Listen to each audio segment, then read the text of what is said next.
Do you know what I could do, actually? Excuse me, Quentin. Yeah, do you know what I could do? But there's only 2 months left of this year. When is Clown Week? I have vacation time saved up and want to make sure I don't miss Clown Week. This bag, dude. Just get this bag. 0 hours. Get this roll back. Oh, chat. Wait a minute. Wait. Chat. Oh. There's a game I can quickly bust out real quick. Okay. Oh, wow. Wow. What is that? All damage from hits can poison? Bro, they just giving the, what do you call that blade? What's that weapon called from Heist? That you just stack triple Ellie and then you just fucking do infinite damage? Yeah, it's like pneumatic dagger, but you can just use claws. Or whatever the fuck you... Just any Ellie. You just search one-handed Ellie weapons. Put 2 of them on. Call it a day. Oh, I wonder what that would be like with those just unique swords, which have like tons of damage.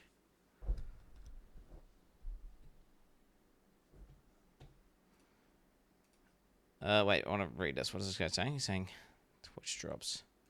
Begins and ends. This is the live stream Twitch drops. Whoa, dude. Whoa. This Twitch drop is crazy. Dude, I'm getting hand PTSD right now. Bro, those hand mobs are so cancer in fucking Elden Ring. Like, what are those? If you're fighting one at a time, it's not too bad because you can just kind of get behind it and keep stunning it and staggering it.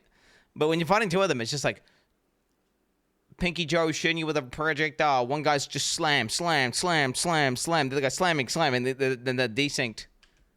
It's fucked up. Okay, so pneumatic dagger for any weapon. That's insane, and it's really good for SSF, by the way. Poison you inflict with critical strike deals 20% more damage. 5% increased poison duration for each poison you inflict up to a maximum of 100%. Damn. I mean, chat, this wheel right here, so those 2 energy points are enough to hard carry all your damage. And then you just go survivability. You don't need anything else. Once you have this, dude, bro, chuck this on, mate. GG.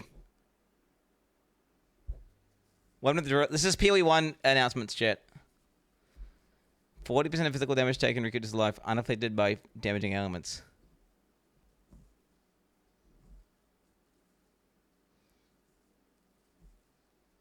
Riku is better in PoE1 than it is in PoE2, but I don't know. That doesn't say. In this game, in PoE1, you get instantly clapped. 40% Riku isn't going to do fucking anything. So then what? Ignite and bleed don't fucking kill you.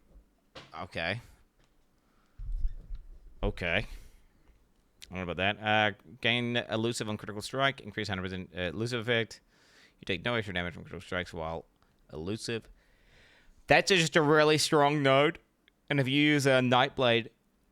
Scaling with that. GG. What do we got here? 15% chance to gain a power charge on a non-critical strike. 30% chance to gain a power charge. Oh, 15% chance to gain a power charge on a critical strike. 30% chance to gain a power charge on a non-critical strike. +1 to max power charges. Damn. That's just like... It just completely solves your charges. And you get a max. So it's just really strong. It's like infinite charges. Then again, you can power charge on critical as a support gem, and it's a very strong support gem, so it's not really that. I mean, it's just the max power charge, really, isn't it? Trigger level 30 Assassin's Mark on critical strike against rare unique enemy you have no mark against. Mark skills cost no mana. Marked enemies cannot evade attacks. Damn. 30-ass mark. How much base crit is that? Ooh. I'm having an issue here, chat.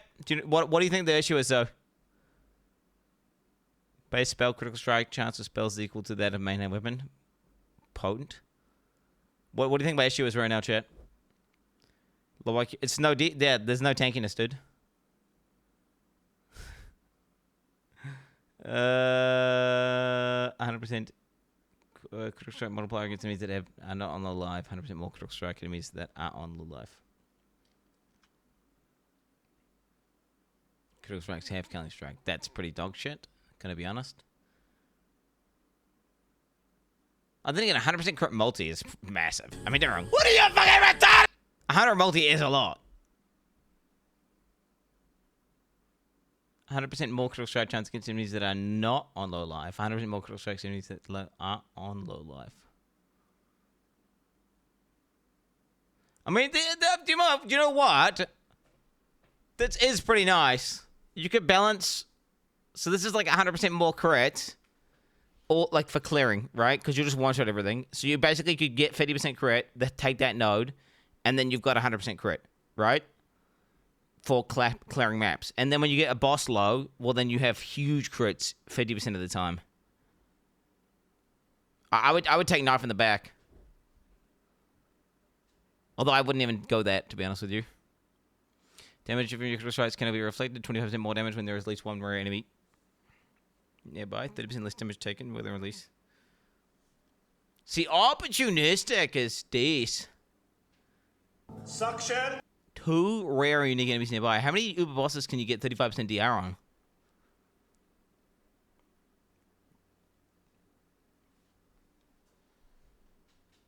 Like none? Yeah, I don't know. I don't like situational DR, to be honest. If I was... I like knife in the back, and I like infused toxins. And then, obviously, the elusive thing's still broken as fuck anyway, so GG.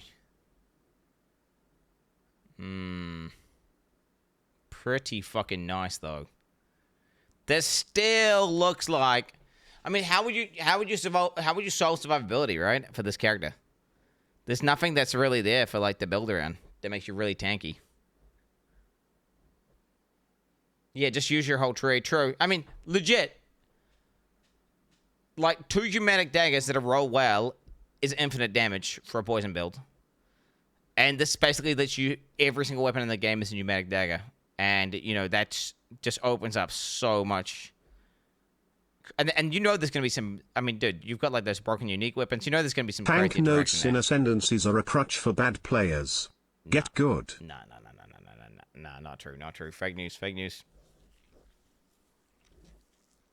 Fake news media.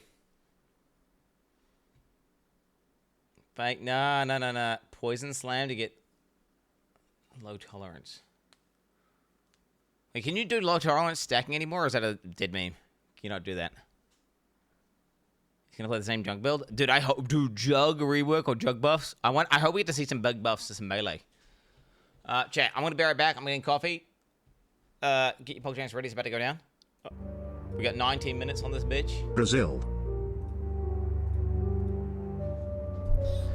Get your vote. This is gonna be crazy, chat. PoE1, huge announcements.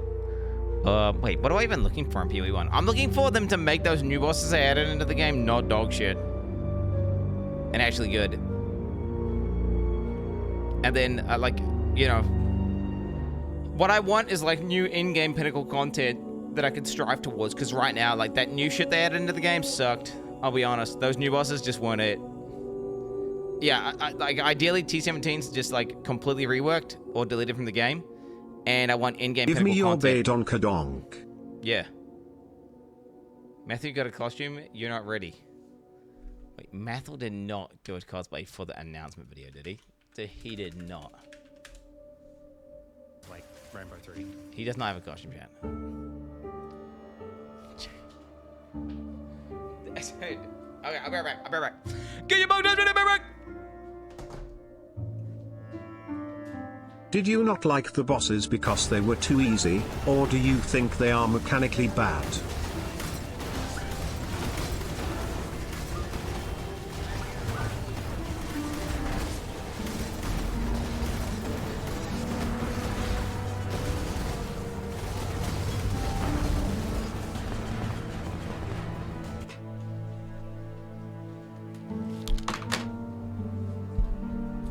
See you.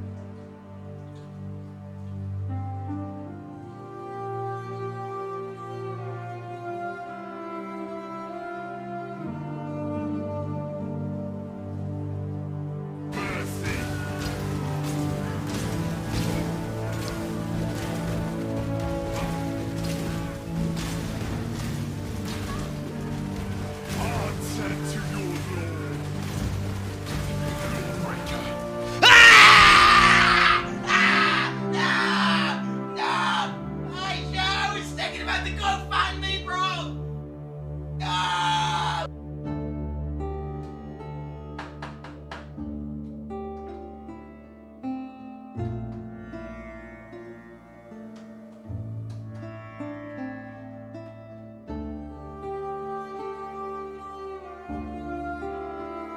During my ES, dude. Man, how much is this arc doing to me, bro? I did it. All by myself.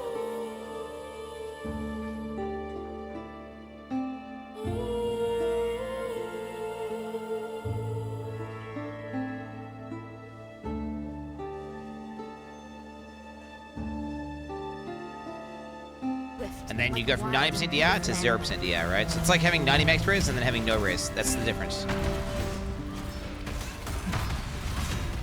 We're in a flat line for chess. Ah! Perish. Such is life. Fuck! I was reading chat! I was reading chat! I was reading chat! I was reading chat!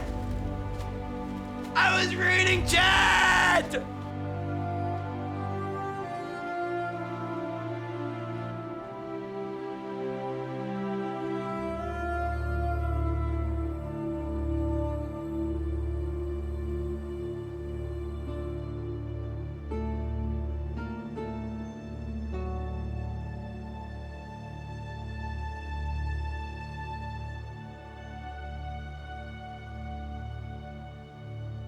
Two.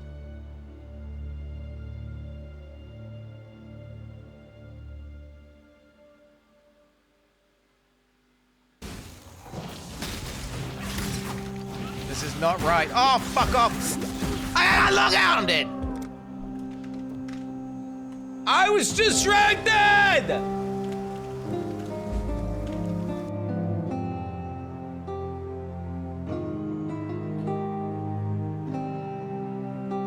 What are you fucking retarded? What are you? What the fuck? What are you? Buffing ES! They're buffing ES! They're buffing ES and they're not being live! Do they not even play their own fucking game? I don't understand. Why are you serious? I was a Slayer main! Slayer's dead! Slayer's dead!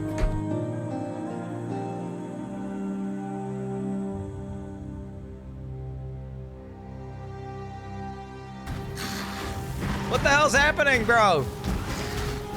I got log out! Dude!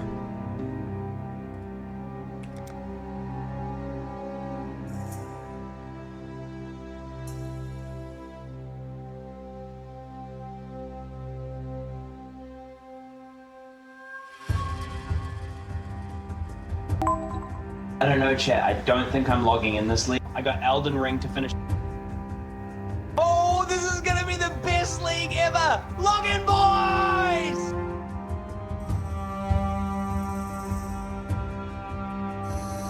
Oh, this is so bad. I can't do enough damage to kill anything. I'm just gonna log out. Oh my god. Oh. Fuck! Fuck! You fucking cunt!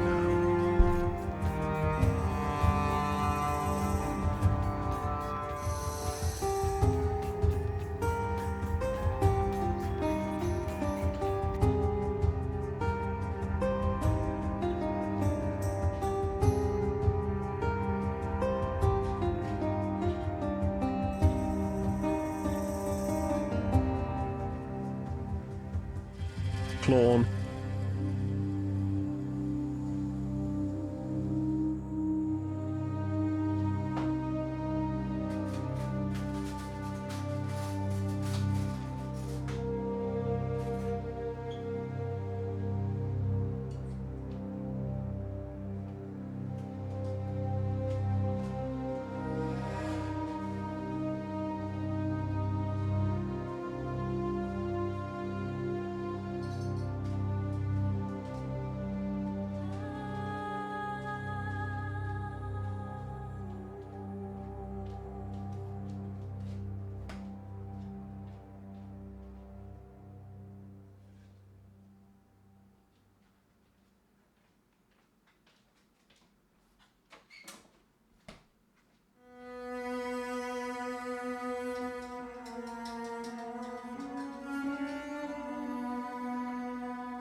Jump scare alert, bro. Jump scare alert. Jump scare alert, bro. Oh, God. The monkey. I made another coffee. I made a backup coffee. Well, it's a decaf, obviously. So it's ready to go, so I can start drinking this, and then right before the thing starts, I'll get that fresh coffee. That way I've got one, so a beverage to sip on as I watch this announcement. Yeah. Okay. 07 We're not using bugged LS fat lol. Who used LS? Why do you shave your legs? What kind of god gamer does that? I don't shave my legs. What do you mean? Look, zoom in on my leg. Zoom in on my leg. What are you talking about?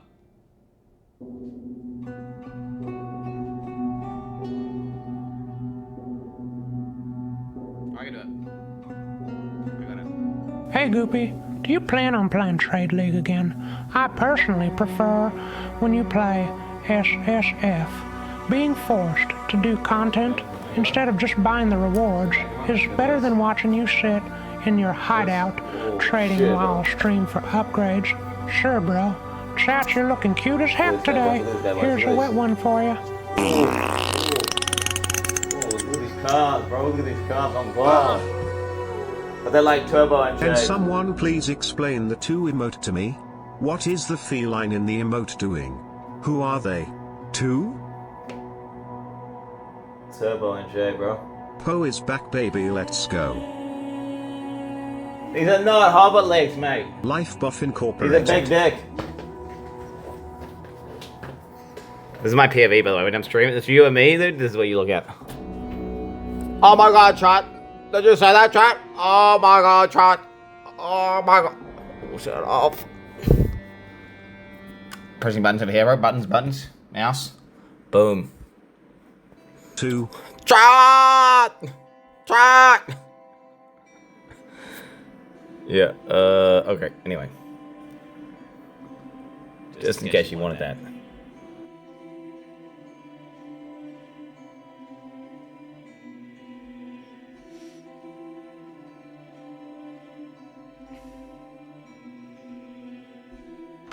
Chat, the good thing about carrying around so much weight is that your calves are bigger than your thighs. Chat, I had multiple.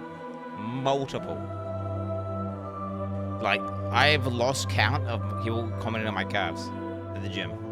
That's all that's out there very complicated. Oh, one of the ladies was commenting on how much I've improved. She's like, I don't know what he's doing, but you're popping off. So one of the ladies at the gym, she's like super rotund, but she did give me a mean compliment. She's like, dude, you don't, whatever he's doing, you are just packing on muscle. Your physique has changed massively since you started to. She's been, yeah, so it is what it is. It is what it is. No, but it happened. It happened. It's a real thing. Unsolicited comments about, yeah. Oh, okay, dude. That's an edited clip, bro. You made it wider than normal. What is this? Yeah, see, you're stretching it, bro. You're stretching it.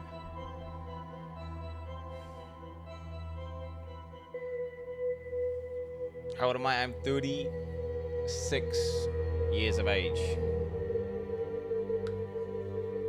36.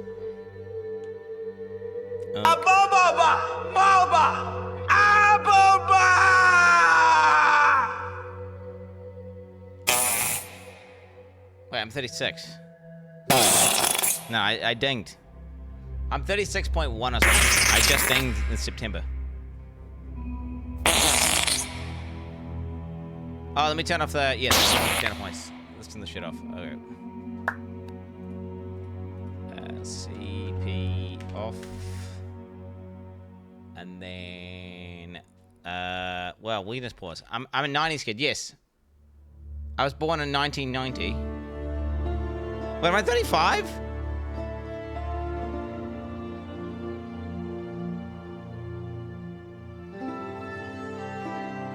No. I've been telling everyone I'm 36. No, I was born in September 1990. Moist announcement. Oh my god! Yo, W, plus 1 year! I've been telling everyone I'm 36. Wait, are you sure? Wait. I was born at September 25th, 1990. Did I not ding 36? Wait, 25, but then wait, when I hit September. Bro, I thought I was 36. Wait, so if I'm 1990. Oh my god, bro. This is confusing, bro. Bro, what the fuck? September.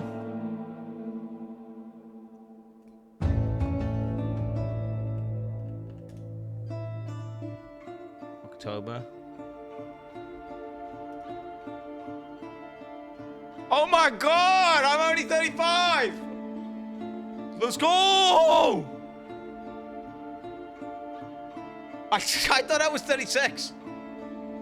All my kids think I'm 36, by the way. Because I'm pretty sure Abby thinks I'm 36. I'm gonna ask Abby today, how old am I? I'm pretty sure Abby thinks I'm 36 as well. I've been gaslighting to think I'm 36, but I've just reverse dinged. I've reverse dinged, baby. Reverse ding. Holy shit. W.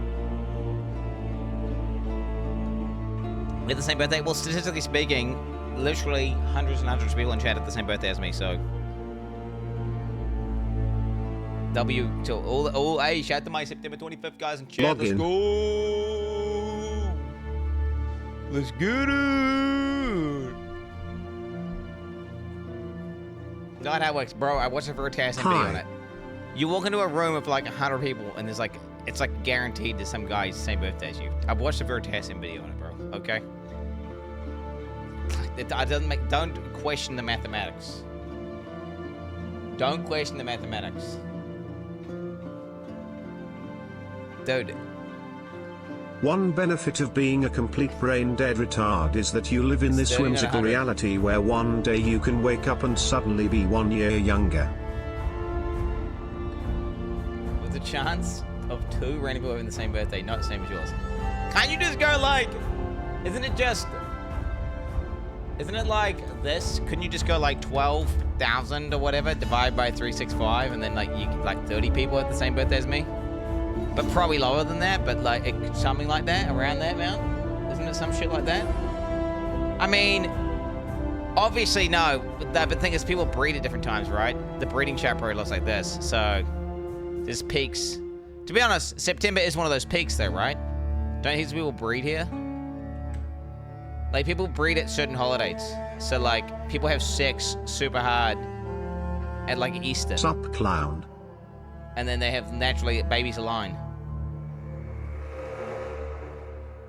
Christmas and shit. Yeah, New Year's. Giga sex mode, bro. Well, Christmas or whatever the fuck. Don't ask me how the fuck it works. Chat, we need to lock in. We need to derail right now. Okay. I'm gonna turn off all TTS. Pause. I'm gonna make my camera smaller so I don't cover up shit. And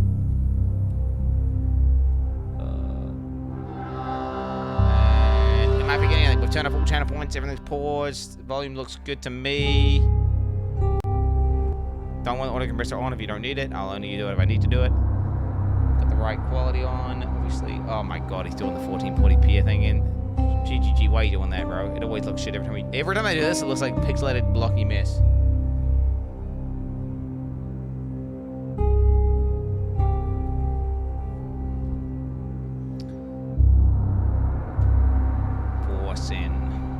So that's down like to 70, about there. Chat, if you have the audio compressor on my stream, you need to turn it off ASAP, by the way. It objectively makes the audio sound like, do not use the audio compressor. It is trash. Trash. You only do it if the streamer sucks and there's bad audio. Which there's a lot of streamers out there, which is good for. But yeah, you look extra ugly today.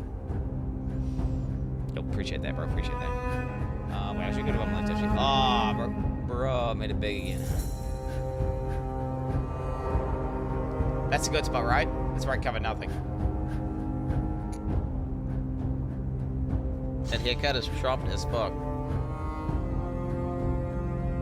Bro, I thought I had fleas yesterday. My hair was itching so hard. I was like, what the fuck? If I got fleas or if I got nits?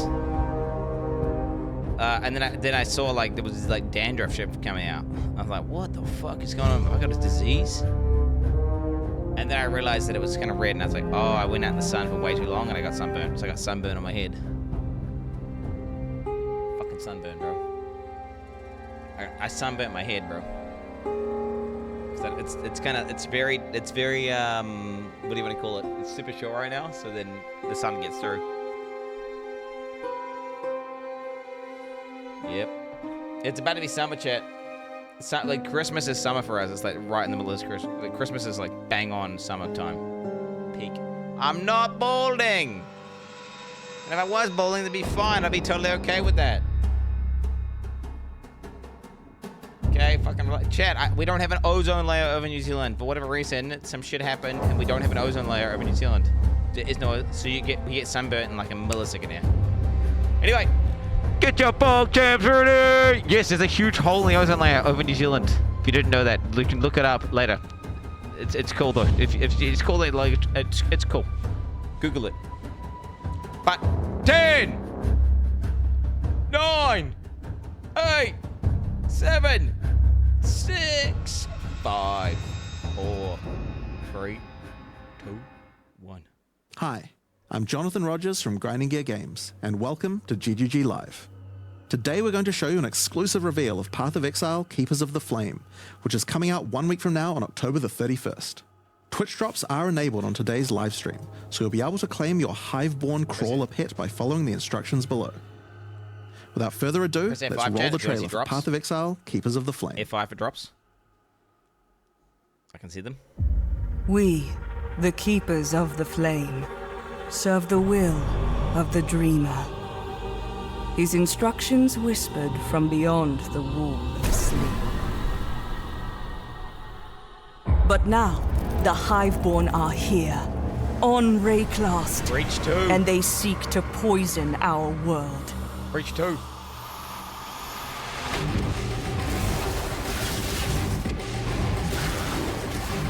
It's Breach 2. We must close their breaches, destroy their hives, slay their breach lords. Shit, dead.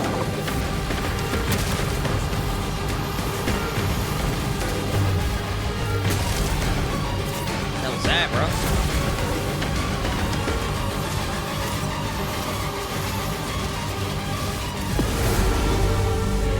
Big explosion. And by his gifts, the Dreamer provides. Oh, the breach tree. The breach tree. They brought this war to our world, but we shall end it, whatever it takes. Keepers of the Flame. The Genesis tree. Currency work, bro? Oh, grafting. I'm Godric, baby. Dude, that looked like a new melee skill.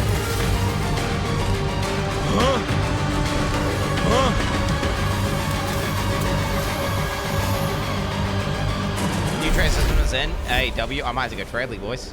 I might have to go trade league to test out the new system, boys. Ooh, fuck.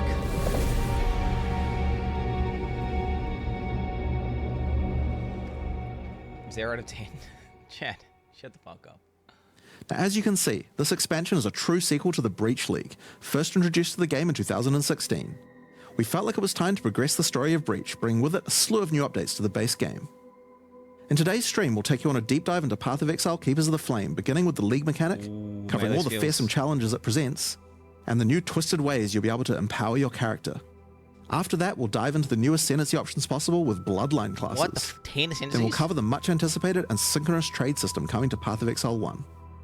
Afterwards, move into the new Uber Pinnacle bosses. They better be redesigned. How to access them, and some new drops worthy of the added difficulty. They better be redesigned. Finally, we'll cover some notable quality of life improvements before moving on to our supporter packs and challenge rewards. We'll then have a live Q&A session where Ziggy D will ask Path of Exile's game directors Mark and myself your questions from Twitch chat. G'day, mate. And after the live stream, we'll drop the full patch notes. at 11 AM New Zealand time or 3 PM Pacific. Holy shit. So let's get started. Holy I'll hand things over to shit. Mark to introduce the new league. Hi, I'm Mark Roberts, Game Director on Path of Exile. Breach is a beloved league that has had an iconic history in PoE. We intend to honour that legacy with our first ever sequel league, Keepers of the Flame. This develops every aspect of Breach, adding new layers to discover, richer lore, scarier bosses, and entirely new mechanics. That said, this is still Breach, so you will still be opening breaches and slaying hordes of otherworldly monsters. The Breach Lords have found the means to stabilize the connection between their realm and Rayclast. Now, with their grip tightening, we learn their true goal in our world, conquest. The threat they pose has now escalated to home soil. On the coast in Act 1, you'll encounter Aelith, the founder of the Keepers of the Flame. This is a monastic order sworn to defend Rayclast from the Breach Lords. The exit to the Mudflats has been barricaded by Hiveborn, The fuck? breach monsters that are working to claim every inch of Rayclast. Aelith can grant you a small spark of the power of the Flame, allowing you to blast away their barricade and move onwards.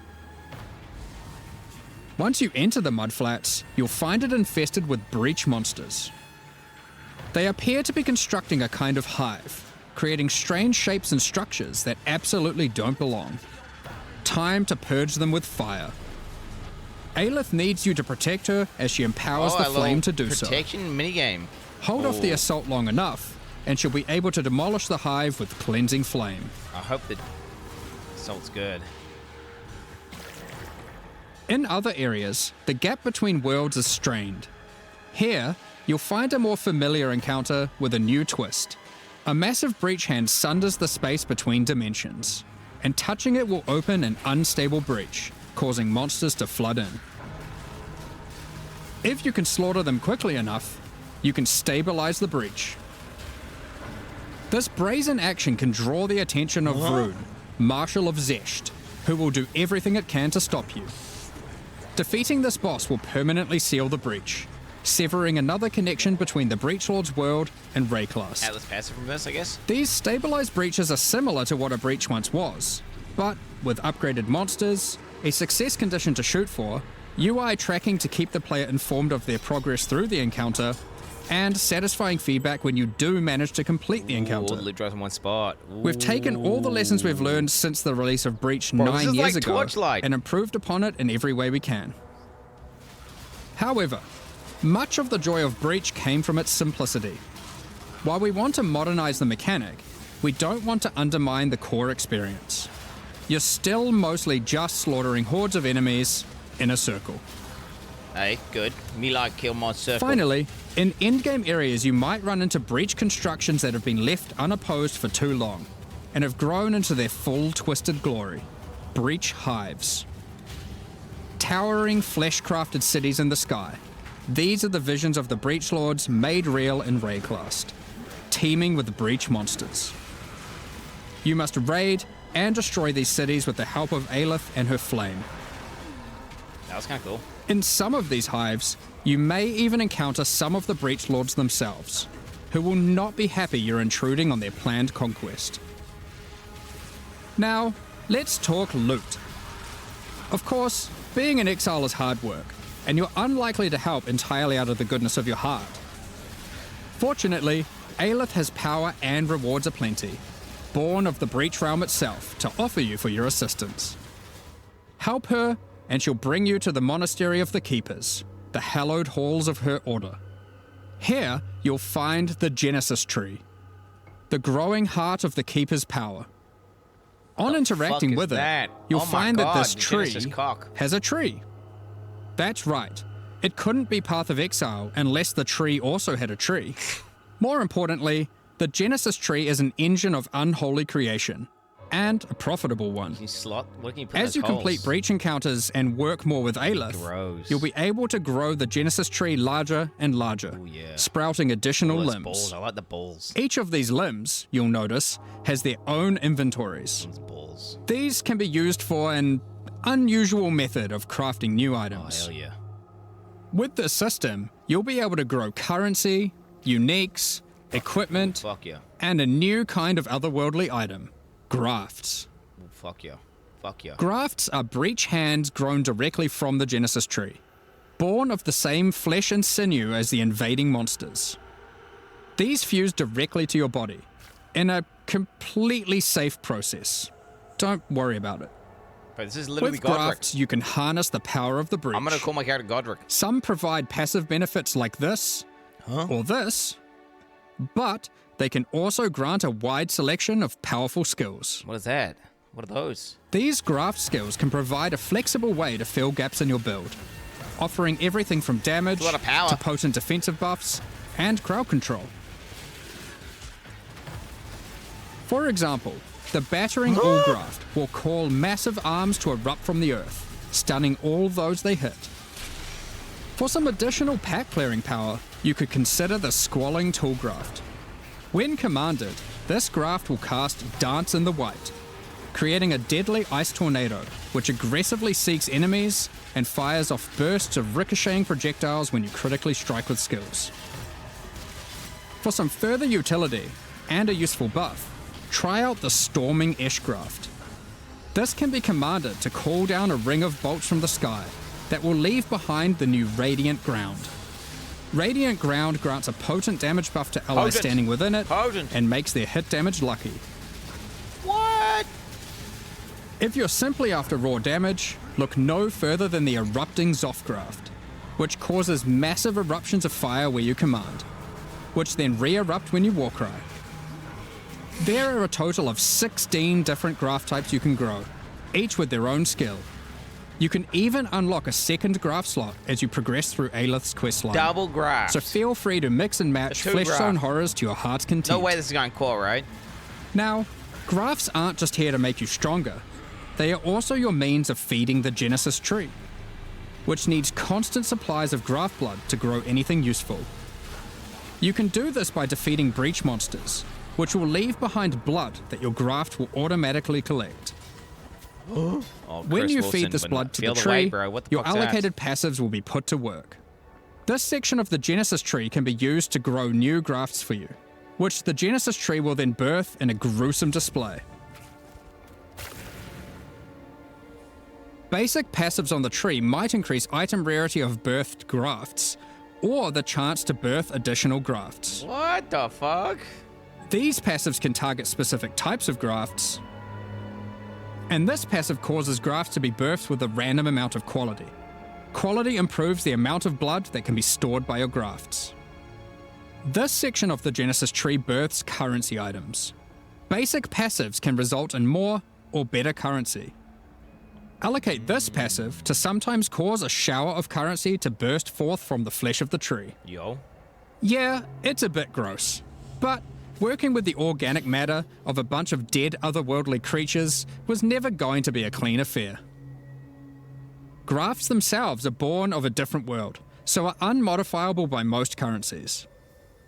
However, with this passive, the Genesis tree can occasionally grow fleshy mockeries of currency orbs. These function like augmentation orbs, regal orbs, or exalted orbs, but they work on your grafts instead of normal gear. Yep, it's graft crafting.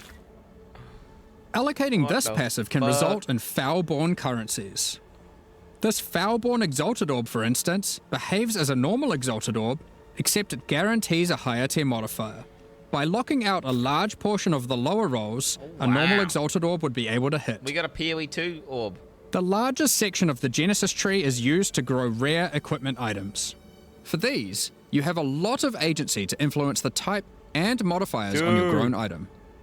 For example, you can specifically target boots with a dexterity requirement, with an increased chance for speed modifiers, and reduced chance for cold modifiers. What? Or maybe you'd prefer to look for a two-handed axe Bro, with increased I'm chance gonna for go physical Seth, I think. modifiers. I'm gonna go Seth. This section of the tree is for growing unique items. Similar to the equipment section, there are passives that let you target growing specific types of uniques or rarer uniques. The process of growth is not always a perfect one, however, and can result in some defects. This passive can result in birth uniques becoming Foulborn, which mutates one of the existing modifiers on the item into a new one, resulting in some interesting new ways to use that unique. For example, this Foulborn Quill Rain no What longer the has fuck? increased projectile Nah, speed, Chris Wilson would but never. instead has increased area of effect. He would never. Another Foulborn Quill Rain could replace the mana gained on hit with the much more powerful modifier where insufficient mana doesn't prevent your bow attacks. Here are some other examples. Trade League's gonna be broken, bro. Trade League is gonna be broken. For EO. This passive Asterisk. even gives a rare chance for Foulborn uniques to have multiple different modifiers mutated. I'm sure you'll come up with some extremely powerful Trade uses League for is gonna these. be broken, bro. We'll leave it up to you to discover what this mysterious part of the Genesis tree can grow. Oh shit. So, ultimately, you'll be slaying masses of breach monsters, harvesting blood with the aid of your grafts, feeding that to the Graft, Genesis tree, Uzi. growing some items and better grafts, and back again to the slaughter. As with all our challenge leagues, this league will come with a set of 40 challenges to pursue, Oh, and completing them will award you with the Keeper of the Flame armor set, That's a POTG, allowing bro. you to truly embrace becoming a monk and worshipping the Dreamer. Now, graph skills won't be the only new tools to play with. In 327, we're also adding a collection of new skill and support gems. Let's go over them now. Melee. Kinetic Rain is a new wand attack, which covers the ground in unstable kinetic energy. Looks like a Mathel build. These hazards collapse at the slightest touch, releasing their energies into any unfortunate soul who happens to be standing on them.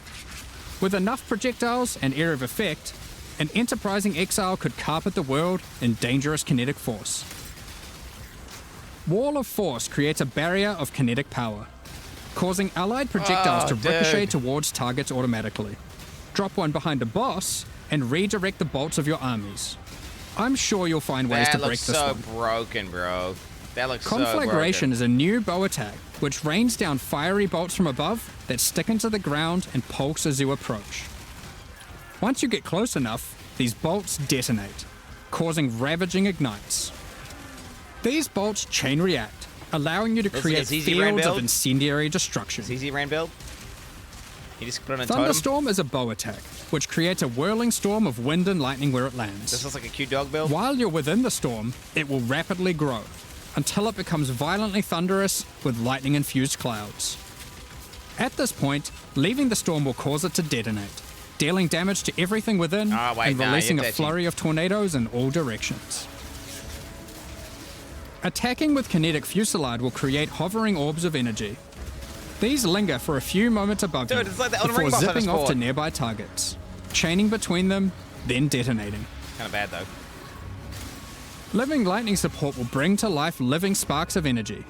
Elemental minions that zap through packs of enemies with speed and ease. Bro, that's PoE 2 support. Use these alongside your spellcasting to augment your pack clearing abilities, or find whatever means possible to cover the world in living I was sparks gonna of say, ruin. I would just go full Living Spark. Windburst support unleashes chaotic tornadoes as you attack, which ricochet around wildly That looks and broken in quickly. softcore, bro, with Headhunter. These deal moderate damage as they travel, but will explode into a highly damaging burst when they expire. So it's a choice between scaling their duration up to get better coverage, or down to access the burst more quickly. Bro, softcore is gonna be so Kinetic broken. instability is a support gem to go along with the new wand attacks that causes enemies slain to leave behind those same orbs of shimmering energy that Kinetic Rain creates. One might ponder just how many orbs you can create if you were to use both. Kinetic Blast, yeah. You're gonna crash the In game. 327, Exiles will be able to absorb the Battlefield's power league of launch some all of the the way. bosses they defeat. Kinetic Blast. These cock. take the form of new Ascendancy class options called Wait, where's my Bloodlines. melee skills? Bloodline classes What? are a new means of character customization in the endgame. They are secondary Ascendancy classes that What? are unlocked by defeating specific endgame bosses. They are allocated with your normal Ascendancy points, and you'll have to choose how many of your points go into the original Ascendancy and how many into your Bloodline Oh, class. so you can take the good passive jug and This then just... means there is a nigh limitless ability to mix and match here, as you could choose to invest just a couple points into your Yeah, bloodline, just tank it or as a max jug. it out. And you could take any bloodline with any base ascendancy class that you see fit. Dude, To this is a unlock your Sim League. bloodline, hunt down the endgame boss whose power you desire, and defeat them. or have a friend help, and claim the power for your own. There are 10 bloodline classes to discover. Bosses who offer this power are typically associated with past leagues, giving additional reasons to engage with that league I never killed content. them before, actually. Let's run over a few examples. The Chaos Bloodline will be offered to you by the Trial Master, if you manage to succeed his final challenge. With his blessing, you can greatly augment your Vow skills in different ways. Priest of Yalmak lets you use Vow skills much more often, while Priest of Kopek makes it harder to build up Vow skills, but makes them far more powerful. +1 use, holy fuck. Or take Corruption's Embrace, which grants more Vow Keystone powers the more corrupted items you have equipped. The Ashabi bloodline can be gained by, you guessed it, defeating Ashabi. Her abilities are drawn from the 3 types of life force that manifest within as Marian spirits. The Wild Bear rewards you with adrenaline for generating rage. The Vivid Cat gives your elusive buffs a chance to refresh, as well as making you more stealthy while elusive. Dude, that an assassin, dude? The Primal Owl allows your unleashed spells to reoccur many additional times, and get stronger for each time they reoccur. The Nameless bloodline comes from the King in the Mists. Be forewarned, his menacing power comes at a great cost. With the Unseen Hand, you can equip a 3rd ring. Fucking Tradley Coats. But you'll have to decide if that comes at the expense of having no amulet, no belt, or no flasks. Unlight Silhouette adds a hefty life cost to all your spells, but they deal additional chaos damage based on the amount of life spent. Of course, there is more to come. I'm good. What powers might you glean from delving deep underneath Rayclass to fight all the Crystal King? What secrets can you learn from Lycia, Herald of the Scourge, waiting at the end of the Forbidden Sanctum? As you can imagine, there are countless possible combinations with the system. You could be a Slayer that embraces corruption and vile power, or perhaps you'll play an Occultist that doubles down on their dark power by integrating the Nameless bloodline. We are excited to see what crazy and interesting builds players come up with. In the most recent Path of Exile 2 expansion, the 3rd Edict, we introduced a much anticipated feature, fully asynchronous trade. It was a fantastic success, so now we're excited to announce that we'll also be adding this feature into Path of Exile 1. When you reach Act 6, you'll be able to find Faustus in Lion Eye's Watch. Previously, he just operated the currency exchange. Now, he will also act as a steward for your merchants tabs. These are where you can place items for sale, for direct and instant purchase by other players, even when you're not online. Fucking hell. To list an item, simply place it in the tab and select a currency and an amount. It's a giveaway, bro. What the hell? Just want a giveaway. Once listed, other players will be able to find the item by searching for it via the trade website or the new in-game market search. To purchase something for yourself, it's as easy as hitting this button, which will teleport you to the seller's hideout, where you can view their merchants tabs, buy the item, and also view the rest of their wares in case something else catches your eye. Every purchase costs a small fee of gold, this is as Faustus takes his cut. To account for this further drain on gold, acquisition and cost balance elsewhere in the game has been adjusted. Anything you've managed to sell successfully will have your profits collected here, in a separate tab to claim at your leisure. To be clear, previous means of trading, such as via pre-existing premium stash tabs and the website, will still function just as before. Merchants tabs, and the asynchronous trading that comes with them, are an entirely additive feature on top of the already existing methods to trade. You might find yourself needing the trade system to buy some upgrades, because this update also introduces 3 new Uber Pinnacle boss fights. I hope they've been redesigned, man, please. These encounters are manifested from the memories of Zana, and in her long torment, they have festered into something truly deadly. These fights offer an imposing challenge, alongside powerful rewards. In order to gain access, similar to existing Uber Pinnacle fights, you'll need to discover fragments dropped by Tier 17 map bosses. Each attempt at the new Uber Pinnacle fights will require 5 of these. Let's dig into some of the challenges you'll need to face in these new Uber versions. In the original incarnation of Neglect fight, the statues can be used to block the laser beams to hide behind, giving you an opportunity to avoid being shocked, frozen, or killed. When you run near these statues, they activate and allow you to reposition them. While activated, they will not stop the lasers, meaning you want to position them well, then avoid them.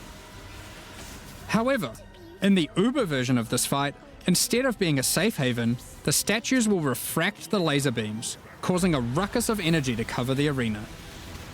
Activating them will prevent the refraction, so unlike the base fight, where you want to position them well and then avoid them, you'll be wanting to constantly keep these statues active. But then, you have to deal with their assault of attacks. While fighting the incarnation of Fear, these fiery orbs will slowly clutter up the arena, locking off portions of it until you bait the boss into detonating them himself with his thrown spear. When Uberified, these orbs are attached by a flaming leash to the boss, rotating around him constantly. More and more will spawn as the fight goes on, making it even more imperative that you clean them up by cleverly using the boss's abilities against him. Normally in the incarnation of Dread fight, during the bullet hell phase, you have to acquire a red rose, run it to the boss, then collect a blue rose, doing the same, causing it to get heavy stunned and interrupting its mechanic. In the Uber version, you have to do the same, but in order to get the blue rose, you have to defeat the incarnation of Neglect, and to get the red rose, you have to defeat the incarnation of Fear. Good luck. Given the difficulty of these bosses, their reward should be worth your while. Let's take a look at some. From the Uber incarnation of Neglect fight, we have Bitter Instinct, Jesus, a retail, spiky baby. shield that turns retaliatory strikes into preemptive ones, making it just a matter of time before the long arm of justice crushes your foes. Alternatively, you might find Festering Resentment, a poisoned blade with an unending supply of toxins built into the hilt. These toxins are put to good use, causing every spell you trigger What to the be capable of fuck? poisoning with all That is damage it broken. deals, That's a Jungle enabling Rogue a game truly digger. crazy trigger-centric poison ruckus. And from the Uber incarnation of Dread, the Hallowed Monarch, a counterpart to the Dark Monarch, which Okay, you don't focuses even- you can more just do that though, heavily right, on with the investing into tentacles? one or a few minions, rather than growing your hordes to massive proportions. I think I must have ran link. Storm Rayclast, with your chosen few at your side, minion hit stealing power from your enemies as you go. We've got a number of quality of life changes to bring to 327 as well. Many of which you may have seen already in some of our pre-livestream teasers, but for those who haven't, Heist is a mechanic which has long frustrated some players who may otherwise have been interested in the rewards it has to offer, but have no desire to grind through the early progress of finding and running low-level contracts to get all of the rogues to their maximum level. Well, starting in 327, Heist rogues will automatically begin at maximum level, so you can start your dubious criminal career without all the busy work. Points invested into your Atlas passive tree will now be refundable with gold. Just speak to Kerak to do so. We've already seen these.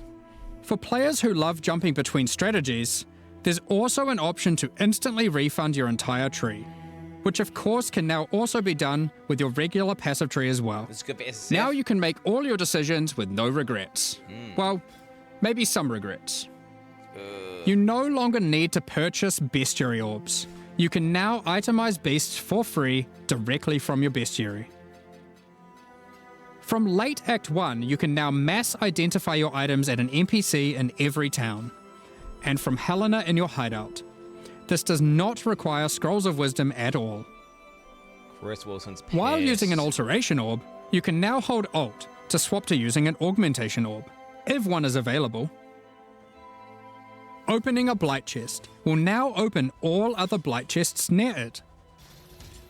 Rogue's disenchanting services can now be accessed from towns and hideouts. Kerak missions now have a handy icon to show at a glance what kind of mission they are. Holding down Control and right-clicking on stacked decks will now continuously open them to your inventory, notifying you in chat what the outcome is. If you still want to open them direct to the ground, to let your loot filter provide a dose of dopamine, you can still do that too by also holding Shift. Val Orbs can be used on monsters encased in essences, to the same effect that Remnants of Corruption have. Yep. When multiple skill gems are ready to level at the same time, you'll now be able to click this button to level them all up at once. Next up, we're going to be talking about our new League supporter packs. Bro, no hold alt. Click on Today, inventory to we're lock it in launching inventory. 2 new series of supporter packs. The Champion of Theopolis and the Verdant Magus packs. Go. Each tier contains the pack's full face value in points, alongside several exclusive microtransactions. As always, the microtransactions in these packs are Fuck is purely that? cosmetic What and is- do not affect what your is character's that? power or progression Why would in you any want way. that? The Champion of Theopolis series of supporter packs contains 6 exclusive microtransactions. Manifest a champion's ferocity, as the Lion's Might unique finisher effect rips your enemies to shreds. Open the Champion of Theopolis portal to end your crusade through maps in the style expected of a true victor of the arena. Defeat your enemies like a true gladiator, Oh, shit. wearing the Grand Champion does of look pretty good. Theopolis armor set. That does look pretty The good. armor awarded only to the most elite warriors of the Grand Arena. Take charge of the situation Bro, what is and that? storm into combat with the Flaming Minotaur's Quicksilver Flask effect. Oh my god. The Champion's Podium map device rises up to honor the glory you've achieved as you activate it. Ascend the stairs and stand atop the platform as you enter your maps. Each flame surrounding the platform represents a That's remaining a use nice on your one. portal. That's a nice one. The Burden-back Billy Goat carries all the supplies necessary for a campsite as he travels behind you in battle. When placed in a hideout, instead of roaming around like your other pets, their supplies are deployed, creating a small camp where you can access your stash and providing a place to take a load off while you rest next to the campfire. Chill you with the goat. Okay. The Verdant Magus series contains 6 exclusive microtransactions. Having Faustus sell your items on your behalf is great and all, but sometimes you just want to feel a little bit more shady about your dealings. The Back Alley Trader hideout decoration is more secretive with your trades, creating distance between you and your customers. Note that until 327 is released, this Back Alley Trader will only serve as your currency exchange. Once it's out, it will be updated to have the new Managed Shop option to also facilitate your trades. The Verdant what? Wayfinder I thought it was pet Andy is a Streamer's loyal tech, companion to any Master Magus. As you approach waypoints, it envelops them with its vines, guiding you throughout Rayclast. Control Earth and nature itself, as the Great Verdant Wait, is that Magus pay to win? armor Does set it tell you where envelops you in the waypoint is? ancient power now lost to time. There's also a matching back attachment included. Bro, pay to win? What the hell was that? Remnants of the forest ripple out from within you with the Verdant Magus level up effect equipped, restoring life to the corrupted land. Call on an ancient golem I mean, to everyone who's use their good knows power where to the create a waypoints are, safe though, right? passage for you to retreat through with the Arcane Golem portal. As a Supreme Verdant Magus, you can travel to your Arcane Isle hideout. A cluster of islands held together by ancient magic passed down between elite mages. Pretty sweet. Stand atop your tower and relish the great heights you've reached above those who have not harnessed the arcane. Shit, look at that. These packs are now available for purchase on both PC and console and will remain so during Path of Exile, Keepers of the Flame. Additionally, any microtransactions from these supporter packs will be made available for use in Path of Exile 2. Meanwhile, the Crypt Keeper and Frisian Magistrate packs leave the store forever at the launch of the Keepers of the Flame League. You're gonna lose it. So now's your last chance to purchase them. Thank you so much for your ongoing support. It's gone forever. We're just about to start the Q&A with Ziggy D. Afterwards, will post the full patch notes for Path of Exile, Keepers of the Flame, at 11 AM New Zealand time, 3 PM Pacific. With release at the end of next week, our community team will be posting crucial information you'll need for the release. Keep an eye on the news. Thanks for joining us today and checking out our latest developments. We're looking forward to holding off the Breachlord's conquest, crafting gruesome grafts, planning dozens of Bloodline-empowered builds, and filling out our tree's tree. We hope you all join us. Shit. Am I gonna go trade league, chat, with the new, because you have to do T17s, which is a complete cancer. Or am I gonna go SSF because like there's a lot of SSF friendly stuff? G'day Exiles and welcome to the post-reveal discussion and Q&A with Jonathan and Mark, lead guys who make games, I believe was what we discussed as the titles. Yeah, that's official title. Yeah. Excellent. I like it, it's good. We're talking about how to inflate their titles in the lead up to this.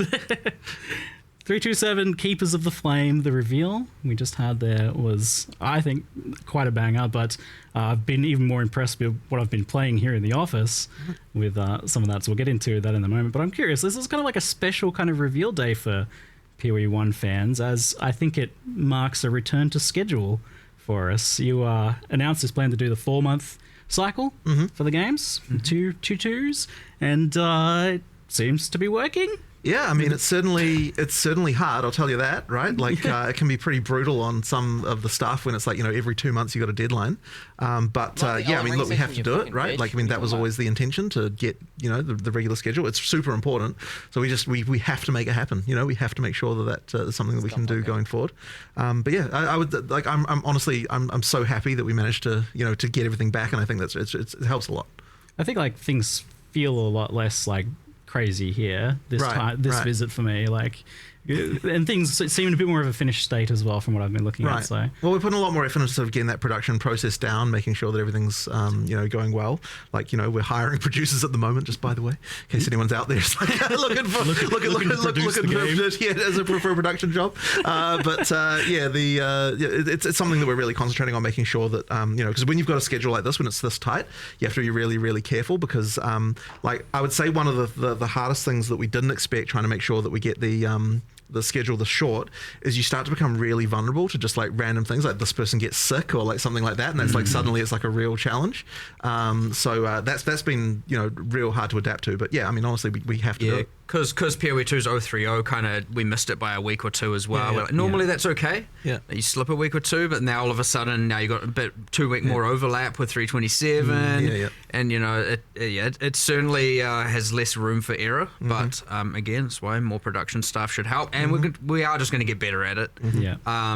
But yes, we made it to 326 and now 327, mostly on schedule, give or take.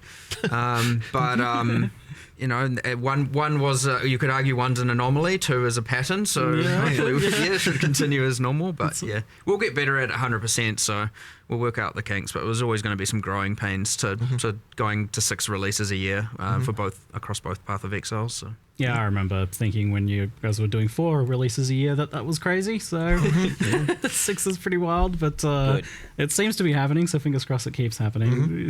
Is the contingency just that, like, occasionally you just might delay by a few weeks here? I don't want to. I really want to be real strict about it. Like, we said we'd stick to the time and adapt the content around the time, like consistency is key. So hopefully we can keep doing that. That's still our current philosophy and plan, so yeah. I think you were telling me once before, Jonathan, that when you have that for a while, it kind of helps everyone get an idea of like scoping a lot better. Yeah, absolutely. I mean, look, it helps with everything, right? It helps with the players just feeling the consistency. It helps with like developers. Like it's just overall like a way better state to be. How do they do that? So, Breach 2, aka Keepers of the Flame. It's the first real direct sequel league in PoE. Now, I know we're kind of sequeling with stuff in PoE 2. There's like definitely follow-ups there, but this is the actual first true sequel league, and it seems like people are pretty keen on the idea. I think the reception's been pretty good so far, first impressions. What are your guys' thoughts on doing a sequel? Were you like, it's good, anti-sequel, pro-sequel? Because I know people kind of... I would say personally that so whenever you do a sequel, you're entering a dangerous territory because people who didn't like the original could then now be like, oh, I'm disappointed because as soon as they hear that it's a sequel to something they didn't like, they're like, it's not happy. So you could just be ruling out a bunch of people in your audience right away. Now, Breaches, I would say, is a pretty popular one, so there's less danger there. Yeah. But effectively, in order to make a sequel to something, I think you really have to be doing something that had to be a real banger back when you did it, so that people actually, are definitely on board from the beginning. Everyone likes Breach.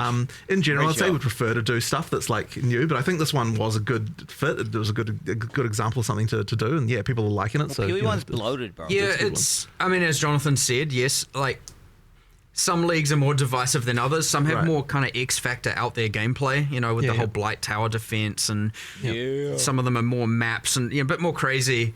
And immediately you do turn off some people, and we know that going in. When we make these, we try and make it something good for everyone. But Breach had that you're just slaying hordes of monsters. You're just killing. It's the classic. We talk about reinventing the wheel. Here we talk about not reinventing the killing monsters in circles. And it has that. And by the way, that is a massive thing when doing the sequel, is we must keep the killing monsters in circle. Because the last thing I want to do is, and this is another risk of a sequel, is take something that people love and then just ruin it. Right. So we really focused on the weaknesses of what Breach had, because it was 9 years ago, almost to date. I think it was. I think it was December 9 years ago. So we're almost there. Yeah, just if you want to feel a bit old for a moment there. My back. Ow. And I actually still remember working on it. It does not feel like it was that long ago. I made those 5, the 5 Breach Lords back when, and put together all the monsters and all that interesting stuff back then. And I was like, what was I doing? We took the player characters, put some micros on them, and dunked them in red paint. That was the style at the time. It works. So it works. It's not only been fun to come back and do a sequel, which, by the way, we've codenamed Breakwall, which is obviously a given. But important. We've coming with 9 years of lessons learned, including with all the lessons learned from PoE2 as well, and then coming back and being like, what do we know now that we didn't know back then? And it's like, okay, let's not sabotage the gameplay, the killing of monsters, the killing monsters in a circle, and let's focus on the weaknesses. And so then we looked at, okay, well, nowadays, if we were to do a league, it generally comes with, some character power arc. You've got some crafting system. There's generally a meta system, and then that's where you get the grafts, the Genesis tree, and all that stuff come in. And again, focusing on that, less of focusing on the combat mechanic this time around, because we kind of knew that was a success. Yeah. Was that one league? I like that one league with the extra ascendancies. It might be less trivial with some of the other contents that's a little bit more crazy with respect to combat.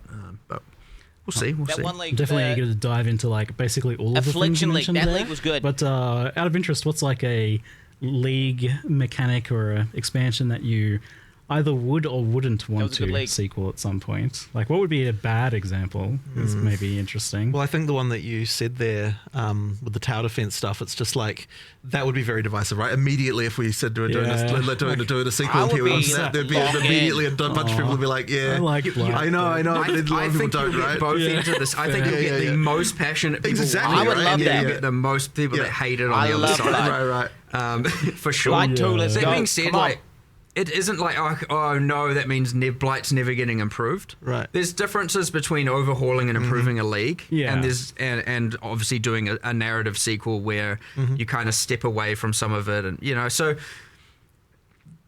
really here it's yes, Blight, there's so many leagues, right? Insert all of them will get attention. Sometimes they'll just be quality of life, similar to what we've done with Heist this time round, because honestly that probably deserves more. And then other times it'll just be an upgrade. I certainly wouldn't want people to say, oh yeah, we're just going to do sequels from now on. Though we definitely not. I don't think it's going to be the most common thing. I think it's just a thing we decided to do here, and maybe we'll do it again sometime. But most of the time, I think people want new stuff and different new things. I like the revisits. I wonder. There's definitely some lore and stuff I'd like to see expanded. I feel like Harbinger, for example, touched on some stuff that was maybe only scratching the surface. Part of what allows us to do the sequel here, by the way, and from a more production point of view, is that because we did the Twisted Domain and the new Breach monsters in PoE2. we got to utilize the monsters. So we didn't take the bosses from PoE 2. We made full from scratch boss fights for this version for Keepers of the Flame. Cool. But for the monsters, a lot of it's reusing the models, the animations, the rigging, a lot of the art side of it. I didn't want and to be because cynical, we get to but I do noticed that, we get to then focus our attention on all those other things Fair that enough. we would otherwise have to have a bunch of resources dedicated to. So like, there's a kind of like two birds, one stone going on there where we not only got to do it, we got to do it in a more cost-effective way that allowed us to focus on other features that are going in the expansion. So, win-win for players and for us in that regard. But it would be less trivial with other sequels or to other leagues where we don't necessarily have all the monsters and everything made like that. So, not to say it's impossible, but it's just an interesting factor that came up that allowed us to do more here than we might, if we don't forward think enough or forward plan enough, and I mean quite far in advance, because like making these full monsters from scratch is not a short-term process. We might not be able to do for some other leagues. So, just a kind of fun internal kind of consideration that we made.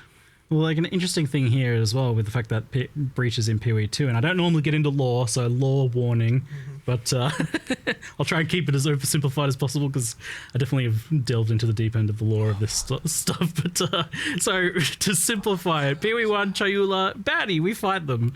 They're like the pinnacle boss from the first game, and yet in PoE 2 they're like explicitly not there as part of the boss of that, and also there's this lore kind of exploring the idea that they helped humanity at some point. So I'm curious if this expansion is kind of filling out the story in the in-between here, maybe explaining some of the stuff. It 100% is. That was a huge other win we got to do here, because really there was like, okay, there's the breaches in PoE 1, previous to Keepers of the Flame, and then there's kind of breaches in PoE 2 with the Twisted Domain, and it's like, wait, how did we get here? What happened?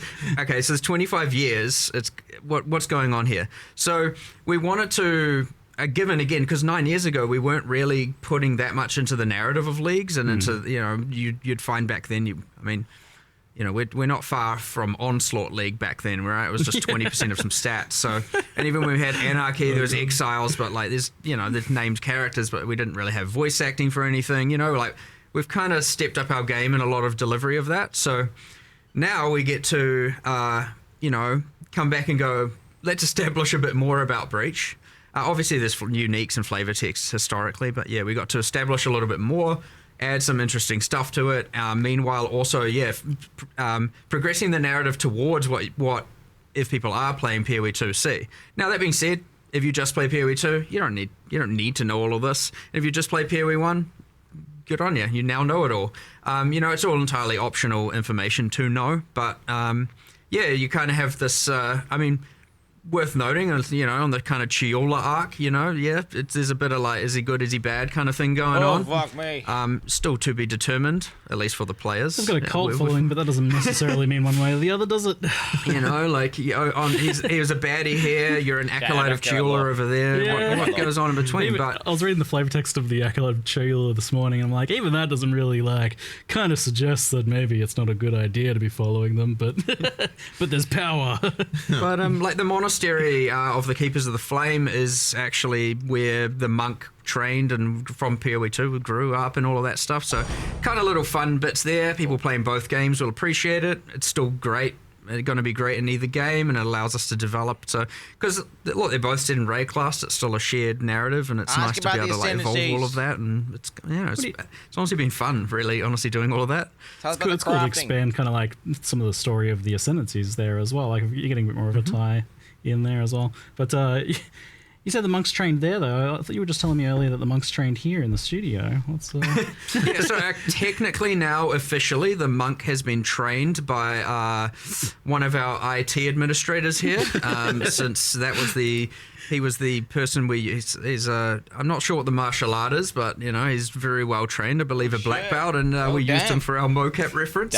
Cool. Hopefully he doesn't mind me mentioning that, but it's, IT guy. It was awesome. it's quite fun. I think our animators enjoyed that one a little bit as well. So yeah, that's awesome. You guys hadn't really done too much of that in the past, or? You mean mocap? Yeah, like I mean, the animators always film visual references, so they've got a room basically where they go up and they're just doing all the animation, acting out. They're often not actually mocapping technically with like all of the suit and everything, but they're often filming that and then doing animation to it. I'd say one of the most useful pieces of technology that we've been able to benefit from is it's a literally single phone shot mocap and very quick from recording to in-game animation. It works really well for animating obviously humans, but also for when it's involving just a single human. It's like ultra quick. Like if you have two and they have to interact and make contact, it's not very good at handling that, but it's been insanely fast. So you just get a single small tripod with a phone, and you can record a human and chuck it in game pretty rapidly. I've seen Lois do that. So that's been amazing, and honestly, almost all of the human animations you'll now see in game, where it's not someone punching or hitting another person. So like, it's not mods. The best for combat and kind of scripted cinematic interactions between characters, but just those kind of freestanding town idols and all of that stuff, you can do pretty rapidly now. It's been a pretty big improvement, I'd say, in a cool way. So yeah, and I mean, you're getting like PoE2 quality stuff in Path of Exile 1 as well. Like I've definitely seen things like that's a lot more going on there than there usually is in PoE 1. You're just talking about the fact that the original bosses were just exiles with extra color filters on them, right? I mean, everything new that goes into PoE 1 like has been a lot higher standard than some of the early stuff for a very long time, right? Because it's not like you have people being like, oh, you know what, I'm going to make this worse quality because it's going in PoE 1. Like obviously they're going to make something look as good as we can make it, right? So exactly, right? So I mean, you could probably phone it in a bit more, I reckon. They don't. No, an artist doesn't want to do that, right? They want to make stuff that's good. So who wants to do that? Yeah, It's a quick way to remove their job satisfaction. Right. Make bad stuff. It's too good. Intentionally bad is good. Fair enough. So you mentioned the sanctity of the kill monster in Circle. So on the mechanical front, I noticed that there's actually two distinct types of breaches here. There's very much close to the original one, but then there's this hive one. What are the differences between the two and how they work? We've got 4 encounters total. At the more common one is the kind of what we're saying is the hive. So the breach have come through those the hand portals. They've stabilized the breach and are now building their hives. And so you'll come across there's heaps of walls and constructs and some half organic, half inorganic. And you get the little spider things, which I think is the Twitch drop for the stream. You get those and they're kind of building and they're like putting together like molecule by molecule building these hives. And that's the one where you come in and you get given the power of the Keepers of the Flame, and that can just incinerate away all of the material, and you're kind of just like running around pretending to be a Righteous Fire build for a moment. I'll just note as well, like you don't have to click any doors or like run into any walls. They just evaporate before you. You just run around. You run around so burning stuff. It's kind of satisfying. It's the ash going everywhere. There's a couple of things going on there. So generally when you get to the center, you summon an Aelith, you start the encounter. And effectively just kill a whole bunch of monsters. They're trying to get to her, they're trying to kill her. They're not super effective at it. We're not doing the whole like they are persistently wanting to aggro on her. They're gonna try and kill you.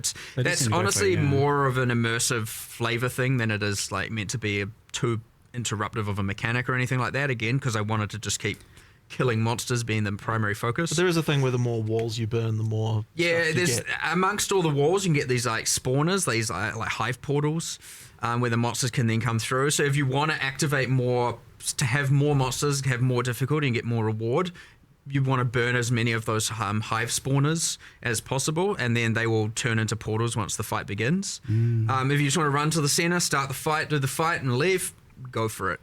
The other thing here is though that of course obviously this can be a bit of a clear speedy thing where it's like so during those encounters using the power of the purple flame, these kind of purple flames scatter out, and each of them kind of has a skill attached, just like an oh shit button. And so like if you're getting overwhelmed, there's like different things you can just click if you wanted to, if you needed to. Most powerful characters, you'll be fine. Just as it kind of like will send out a giant nuke and clear stuff, or like create this like flame wall, and anything that runs into it will burn. And that's honestly more to help out players that are kind of struggling or on the weaker end and aren't able to kind of keep up with it. So it just normalizes the difference between bottom end and top end a bit. Again, not meant to be intrusive, not meant to be like complicated. We kept it simple, and it's just like 99% of it. I mean, just when you boil it down, it's basically just like a fast-paced wave defense. Like just survive 6-8 waves of Pretty monsters much, that are rushing at you pretty fast, and but it doesn't have that same clear speed pressure that your like basic one has. Yeah. So that's one encounter. Second encounter is like the traditional breach, the one that players have, historically been playing.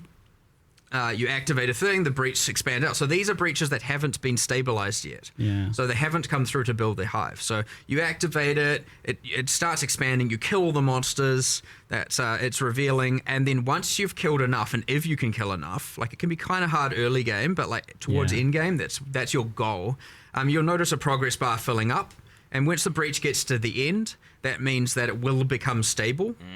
And so what was going to happen is when it becomes stable, the breach are going to send through their like difficult monsters, their elites, their enforcers, their front line to come through and secure the area so they can send through their like little worker spiders to start building their hives. So this is like a yet to be a hive, and so you don't witness all of that. Generally, what you do experience is you kill enough monsters. And then in the center, the portal activates and a bunch of monsters and often a boss floods through. And so now you have to go back to the center and fight all that, kill everything, defeat the boss, get the loot, and then everything drops. This rewards OP builds, by the way, once you successfully do that. If you can't do it, run away. That's up to you. You can still play it the old way if you want and like not get so much rewards. Just kill as many as you want and move on.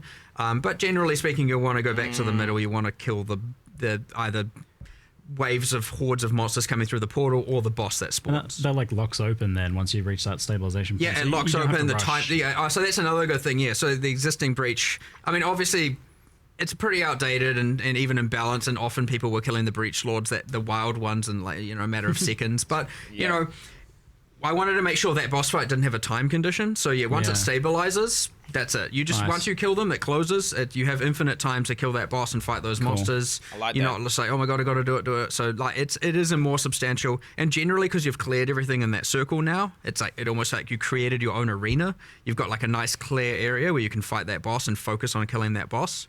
Now he has minions in a regard, so obviously it's not just one-on-one, but that mechanic's like quite cool. So that's the like Varun, the Marshal of Zesht fight. He has some specific drops. You generally want to kill him.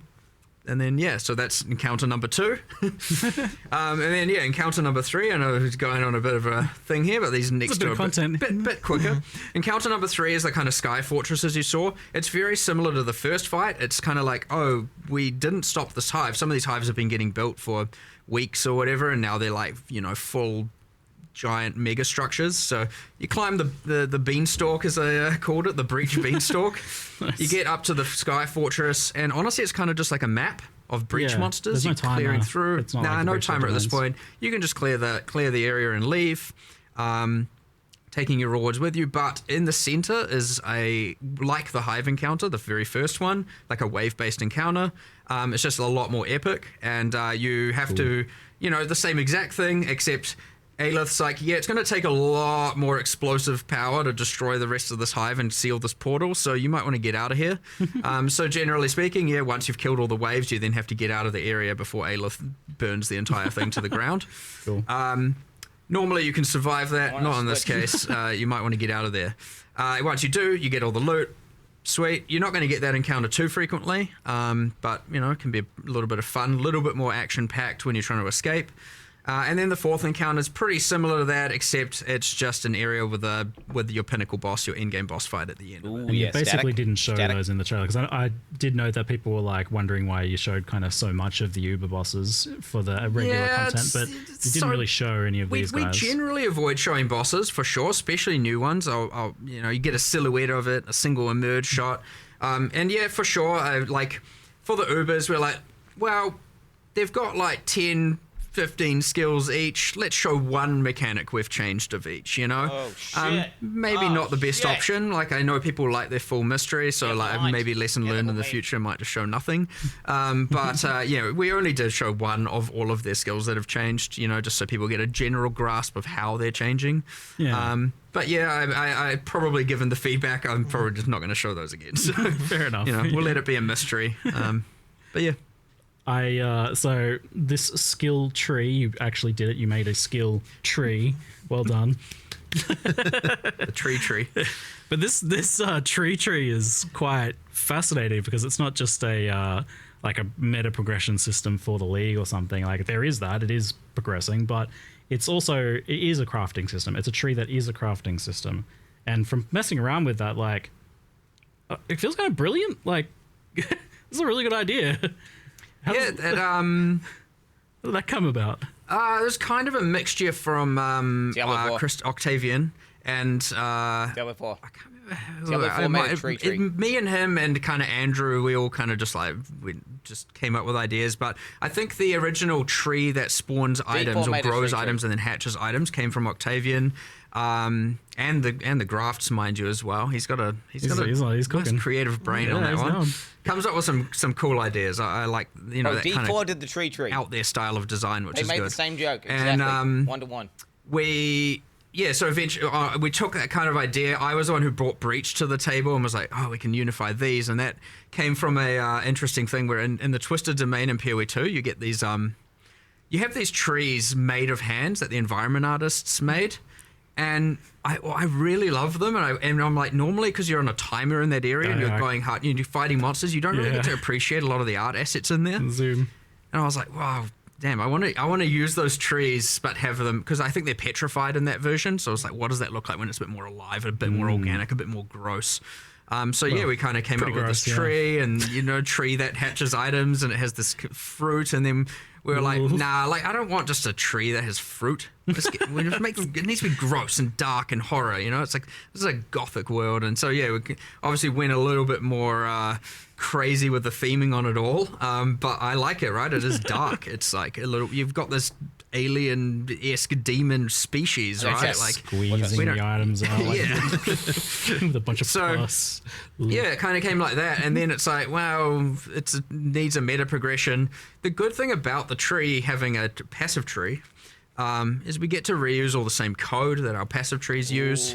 And then the other, because it's good because then you don't have to make a completely bespoke system. And again, it's picking your battles, being able to focus more on what the nodes do as opposed to the underlying system. True. I think what's pretty interesting about it though is the way that it actually for crafting is quite interesting how it sort of encapsulates the idea that you've got various dependent choices. You don't normally think about crafting in that way, but that's really what crafting is. And so it kind of means that it's actually a surprisingly natural interface for crafting. It works really well. And so that's kind of a pretty interesting one. I don't think I've ever seen it before. Someone doing anything quite like that. So I've seen some crafting trees and stuff, but they're usually separate or there's some little bit. But yes, that's what I was thinking, because I'm thinking a lot about how do you communicate crafting, because it's a pretty complicated thing generally, even in its simplest in Path of Exile. But this does seem to have a very natural, more understandable way of communicating it, because you're allocating the nodes for the craft. You get to see the structure of your craft in a visual manner, which I'm like, it is cool. And how did we go this? So we've got multiple character trees. We've got world area trees. Is this the first crafting tree? Well, kind of. There was the one with the items. I don't even remember the name. There was the Crucible one. That was items having trees. That wasn't a tree to craft. Yeah, you could kind of argue Scourge's the whole microwave mechanic, kind of. But it wasn't really a tree. It was like a grid. It was a bit different, So. I don't know, it might be our first true crafting tree. I just can't help but wonder, we'll see, I guess, after a league, but I just can't help but wonder if you've, accidentally stumbled upon one of the potential solutions to, how do you communicate crafting to players, because it's so hard to do. It's I don't know, maybe this has applications elsewhere. We'll see how it goes, and there's a lot to expand on here, of course, when you have these kinds of tree systems, and immediately people are going to be like, oh, keystones and where's my crafting tree notables and masteries and jewel slots. My cluster jewels for my crafting tree. Yeah, build your own crafting tree. Stop talking for 1 second, goddammit. We'll see where it goes, but obviously that depends. We don't want to overcomplicate it off the bat, so you come in with something kind of simple, elegant. See how it works. See how people respond to it, and then.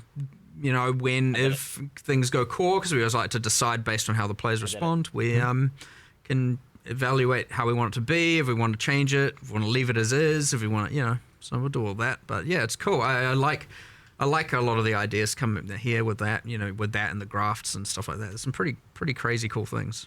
So talking about like the idea of preserving some of the stuff from the old Breach or what's not being kept. So you had the old Breach Lord domains. They're effectively being replaced or removed here? So those are all, we've kept Breach 1, I don't know what you'd call it, fully intact on standard. Whereas on this league, it's the full Breakwall Keepers of the Flame mechanics. So full replacement. None of that is there in the current, while playing in Keepers of the Flame. Like, all of the Breach nodes on the Atlas tree are gone. 1 sec. And all that. So you've got the current league. Obviously, our intention is that it goes core, but we'll take the better elements of it. One interesting thing here is obviously we still have all the old stuff. So if we miss the mark on some things, it's still there. We can bring it back. We can integrate it. We can, obviously it would suck, to have to accept that we have to keep using all the old art and old mechanics and old fight to some degree. But like, if they're more fun, they're more fun.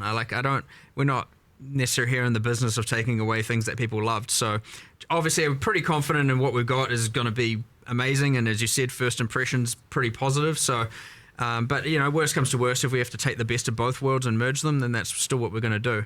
Now that being said, so yes, you don't have breach domains in Keepers of the Flame. You got all those new mechanics I described earlier.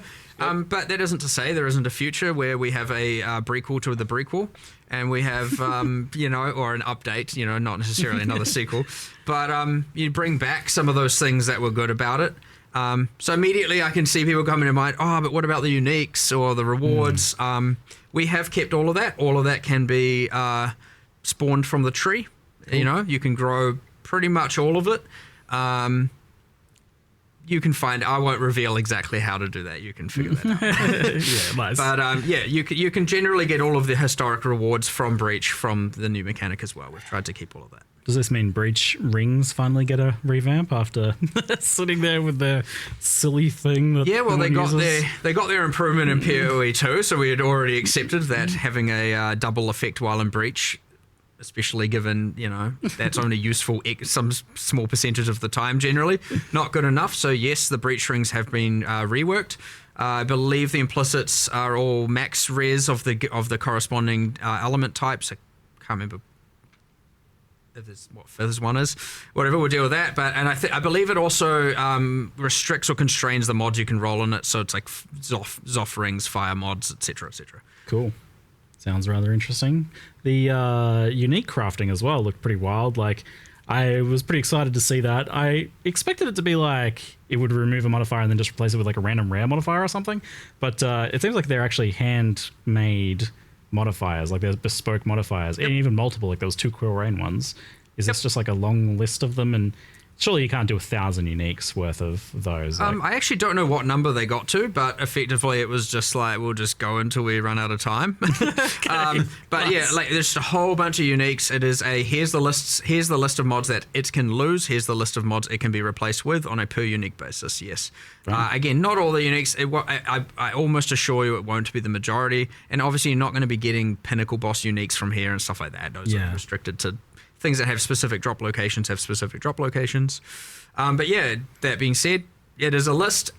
It would suck to, lose the key mod on an item. So generally speaking, we don't allow like what gives that unique full identity to be removed. A lot of it can be either the fluff stats, sometimes the downsides, some stuff like that. So yeah, we'll just kind of see what happens there. If people love that, it would be the thing where we can add more and more and more and more, and then eventually we will have the entire unique pool covered. So we'll just see how that goes, but it's kind of fun. You love to see it. So the other thing was these creepy arms that you can grow on yourself. I love that. We just, here, have an arm. Sure. Just plug it into your back. Why not? I mean, we were shoving rusty bits of metal in ourselves and stuff before, so why not continue with that? But these are like, it was in the video, but I didn't really like kind of understand kind of how impactful they'd be until I was messing around with it, especially for leveling. But these are like pretty major skills and an extra layer, because especially so there's 16 of them, and you can have 2 of them, and they're like a mixture of auto casting skills, proc based things, so like on attack or something, and manually cast in some cases as well. Like I had a tornado that was like crazy. So these seem pretty significant. what's kind of like the plan for how impactful you want these to be, or like, especially at endgame, like they'll definitely like very impactful while leveling. Obviously, there's always going to be a spectrum of usability. Generally speaking, yeah, they're going to be pretty powerful. But you know how strong characters can get. They can generally outclass everything. That being said, for a long way, they're going to be pretty damn useful. And even beyond then, there's generally you can scale the difficulty of the game like hectically.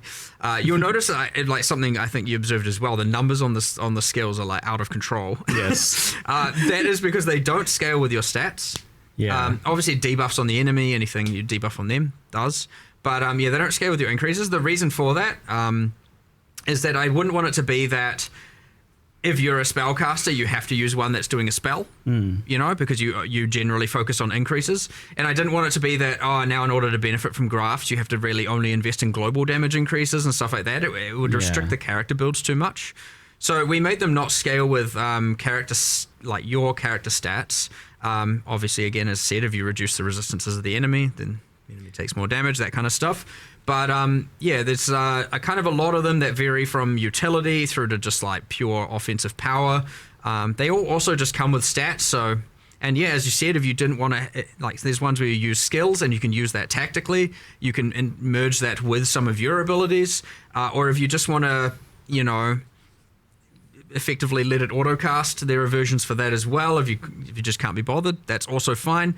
And honestly, the worst comes to worst, at the end of the day, they still kind of just give some mods, and that's fine. And they are obviously used to, if you want to get one that just like specializes in harvesting more graft blood, that's also a thing you can do, because those systems are linked. Like the grafts do gain the graft blood, which is what you give to the Genesis tree to give the items. So there's kind of a nice interlink between, I mean, they should really be replacing the power that you previously got from mercenaries, right? Like if the league needs to give you a, you know, something that's going to fit in that power curve. So therefore you could look at it in a similar, they are mercenaries on your back. Yeah. In a way you could say that. Yeah. That's what I was kind of thinking when I was messing with it. It's like, okay, so we're going to have two of these. It definitely feels like how I was looking at the mercenaries and picking mercenaries that had like two really good skills. It was kind of a similar idea. So the design of mercenaries has informed this somewhat, then it seems. Sadly, you can't gear your arms. No. Can't put items can't put on a bunch of rings you on some them. gloves.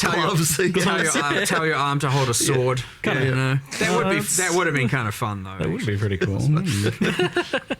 The way Octavian explained the graphs to me was he said, they're not you. And I'm like, somehow that's really creepy to hear. Yo, the graphs are not you. They're attached to you. are the graphs. A part of you. That was explaining the scaling. Like, that's why they don't scale with your stats, because they're not you. They're independent life forms, and therefore don't benefit from your passive tree. We didn't do this, but we had a desire to do unique ones, which I thought was kind of going to be fun. We might do this later, like going core, we'll do it, but we're like, no, what wait, if what you, the and I think it was Octavian's like, what if you had a way. leg growing out of your back? What does that mean? And you know, I was like, what if you had like a good jacked quadrilla arm or something? You know? What the fuck? Because I was like, you can just have unique ones where they have like just like deformations, and you can have like random, you know, deformed crazy things going on, or like, you know, I think I had a design, I was like, what if there was one that was like converted, you're like, I don't care about the league, it converts all graft blood to gold or something, and it's a kind of like cursed pirate treasure arm or something, and you know, we'll see if that goes somewhere later, but I think that could be kind of fun to play around with. So there's definitely some sort of like biomutant kind of combining of limbs and genetics and stuff potential here, maybe. Yeah, later mechanic, right? Like nice to have these things you can expand on. So yeah, so it looks like you can synergize with them, but you don't necessarily scale them directly, like you're saying. You can debuff enemies and things like that. While we hand down to some of our additional questions, I've been noticing some that get mentioned a lot in chat that we'll kind of transition over to briefly. So WASD gets mentioned a lot, like if that's something that's planned for Path of Exile 1, if it's feasible, what goes into so that? in order, it's a pretty big deal. In order for WASD to happen in PoE 1, we need to get the rigs from PoE 2. In order for that to happen, we need to finish moving all the microtransactions over, which has definitely been a bit of a slow task that we kind of, you know, need to get through. Yeah. And so effectively it would be like, we do want to do that at some point. And then after that point we can make WASD for PoE 1. But yeah, it's just a question of getting through all that work, and then we can do it. We don't care like, if I'm the not rigs look against bad. it by any means. It's just, People don't already look dog just, shit. I mean, I want it to happen. It's just getting all those things moved over to the new rigs is the limiting factor. Yeah, and you want it to be kind of reaching a certain threshold, it seems like, of quality. Well, I mean, so yes, you can do it. You can do it, like just like where the character just rotates. But I wouldn't say that gets like that. The quality of that is really not great. Like I don't think it feels good. I kind of want to make do it with the proper rigs that we get. And look, that would be so beneficial to everything anyway. Like we're highly motivated to do that because it means that we don't have to rig a bunch of stuff for the old rigs anymore, which a bunch of artists would definitely appreciate.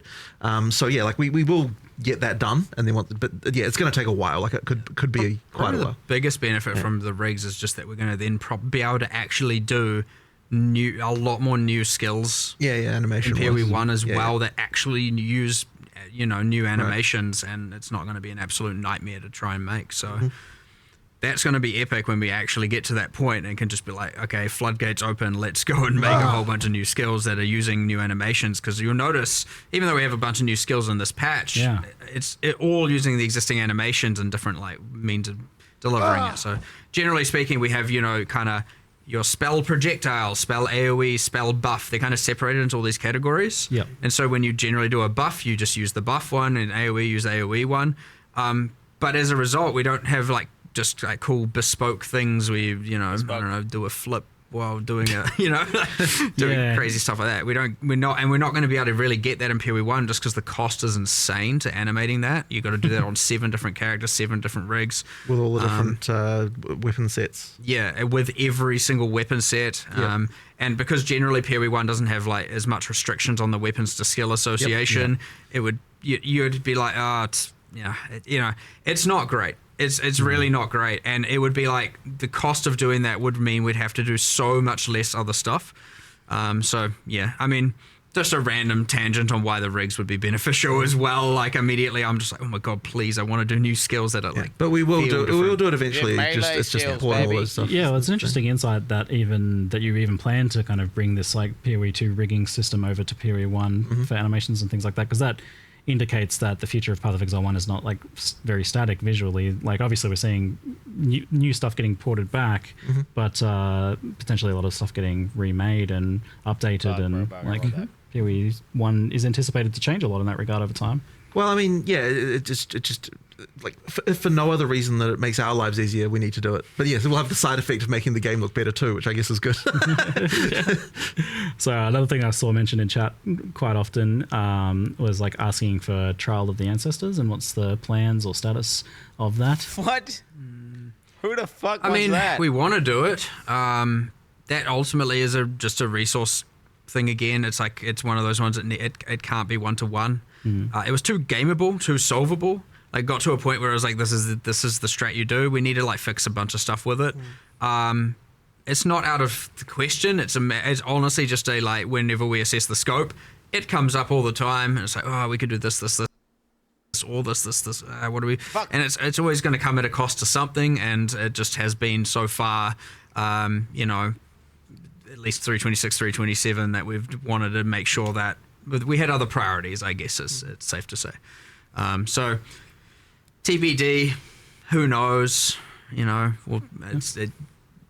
Every single time we don't plan too far in advance with the stuff. So generally when we are at the next league or the next 2 leagues worth of discussions, it's we have a list of things that we could do. It's in that list.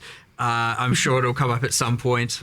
So we'll see. Feel free to be coy about this, but it seems like since something similar is occurring in Path of Exile 2, that might help you kind of solve some of these questions for PoE1. So maybe that gives people an idea of the time frame. Well, as I said once, if obviously there's a could do with respect to PoE2, but if we manage to go down that route, we get to do the exact same thing we did with Breach here, which is that if we have all the monsters made, and a lot of art made, and a lot of encounters, so even if it doesn't appear the exact same way, it'll allow us to do a massive shortcut, which would mean that all of a sudden it is way more possible to add as a feature without having to compromise too much else. So nice. Yeah, I can see that.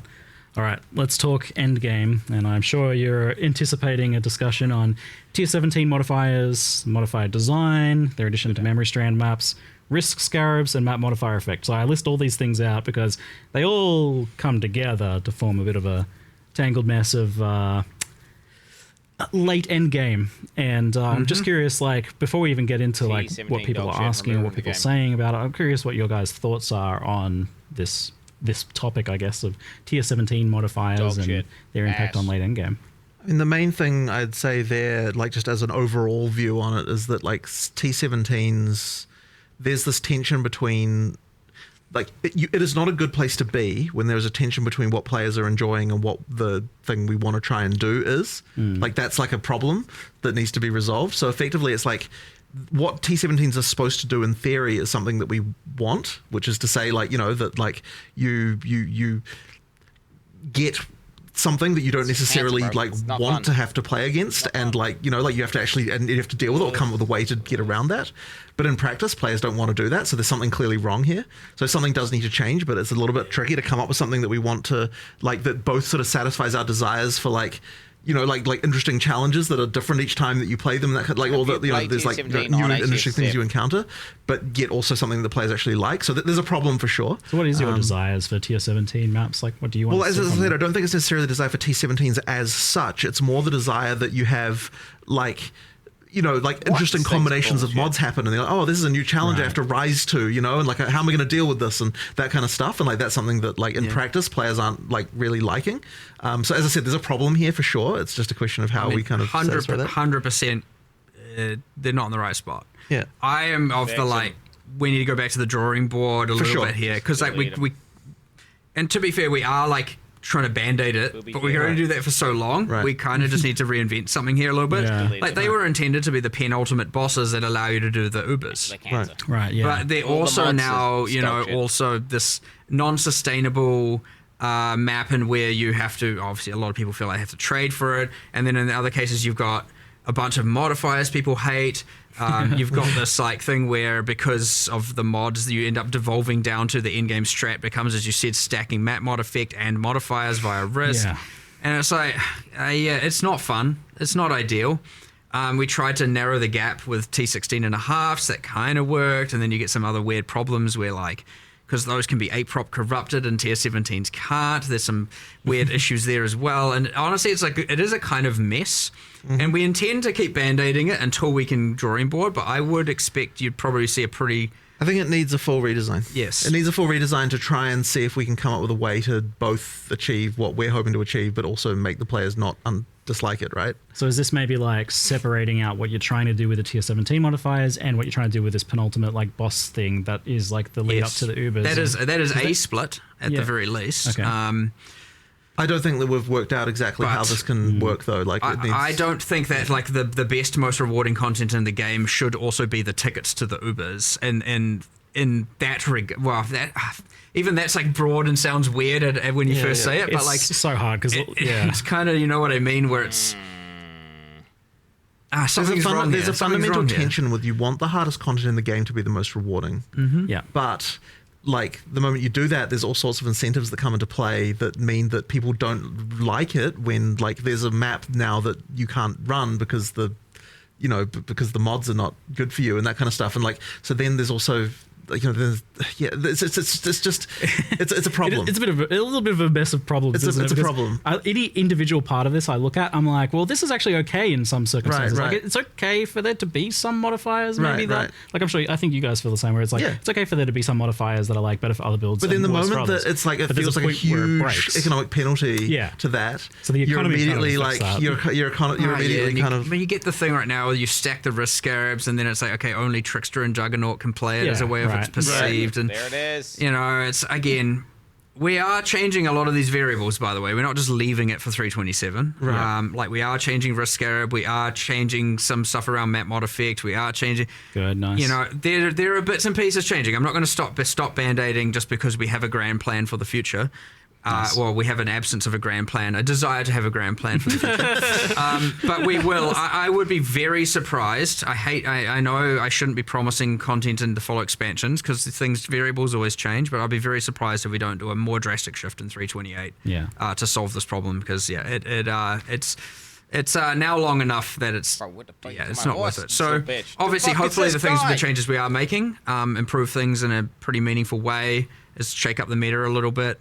But yeah, there's still going to be some woes, and you know, but hopefully people can be excited for, you know, the thing to whatever the thing is to come. But it shouldn't be too hard for us to come up with something. Honestly, similar to how we did 031 for PoE 2. If we can come up with something that is just like a universal success and like is blatantly a win and isn't gonna, you know, lower the value of people's economy mid-league and stuff like that, I wouldn't be, you know, against if we can come up with something, because we're obviously going to design it soon. If we can come up with something or a piece of that something to deploy to, you know, mid-league, mid-Keepers of the Flame, I will push for that. I will just have to see if that's something we can actually do. Because often these things will mean like, oh, now all of X will become devalued. And I don't want to like ruin people's mid-league economy and wealth and just destroy it because we decided we want to make a change. Oh, and change so, it, dude. You know, there's considerations to make. Yeah, from speaking to Octavian about the tier 17 modifiers as well, I can tell they're kind of weighing on him, like he really wants to do stuff with them. I think we're all on the same page. I honestly don't even know if anyone really is disagreeing with. Like maybe in little ways, but I think everyone's kind of. Okay, I gotta ask, like, is there someone who loves the 3 seconds out of every 10 seconds you can't deal damage modifier? No one. I like it. Okay, tell me why. But I play support characters. I don't deal damage. Okay. All right, you're gonna jump on this grenade. How does that modifier come into being? No, I mean, to be fair, I like things that are just a bit more. I'm a bit more masochistic in that regard. I'm not attempting to put my masochistic views on the player base. I understand that generally speaking, people aren't for that kind of thing. But you know, I also liked trying those things, seeing how it is, and you know, there are things where these can exist. Like if this was behind a couple more layers of some sort of more niche corruption mechanic where players, or you know, some crafting system over here where players can kind of choose to do it but don't feel forced to do it. You know, those things can exist, and I want to make sure we keep that kind of stuff. But in the broad mod pool, some of these mods are, they're not really working. It was evidently that one, and the like action speed reduction from using your skills, and I think there was the petrification statues that get mentioned a lot as well. It's the drowning orbs plus that plus it's just like, okay, thanks for making it slow. I mean, the thing about slowness is you do feel it, hence why.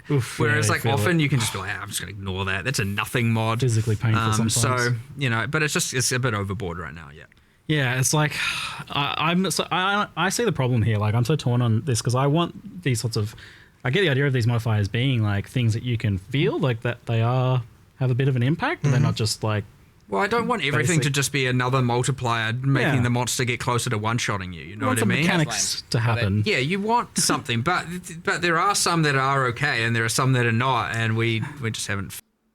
You know, there's an analogy about this, which is like, you know, how do you feel about immunities in D2?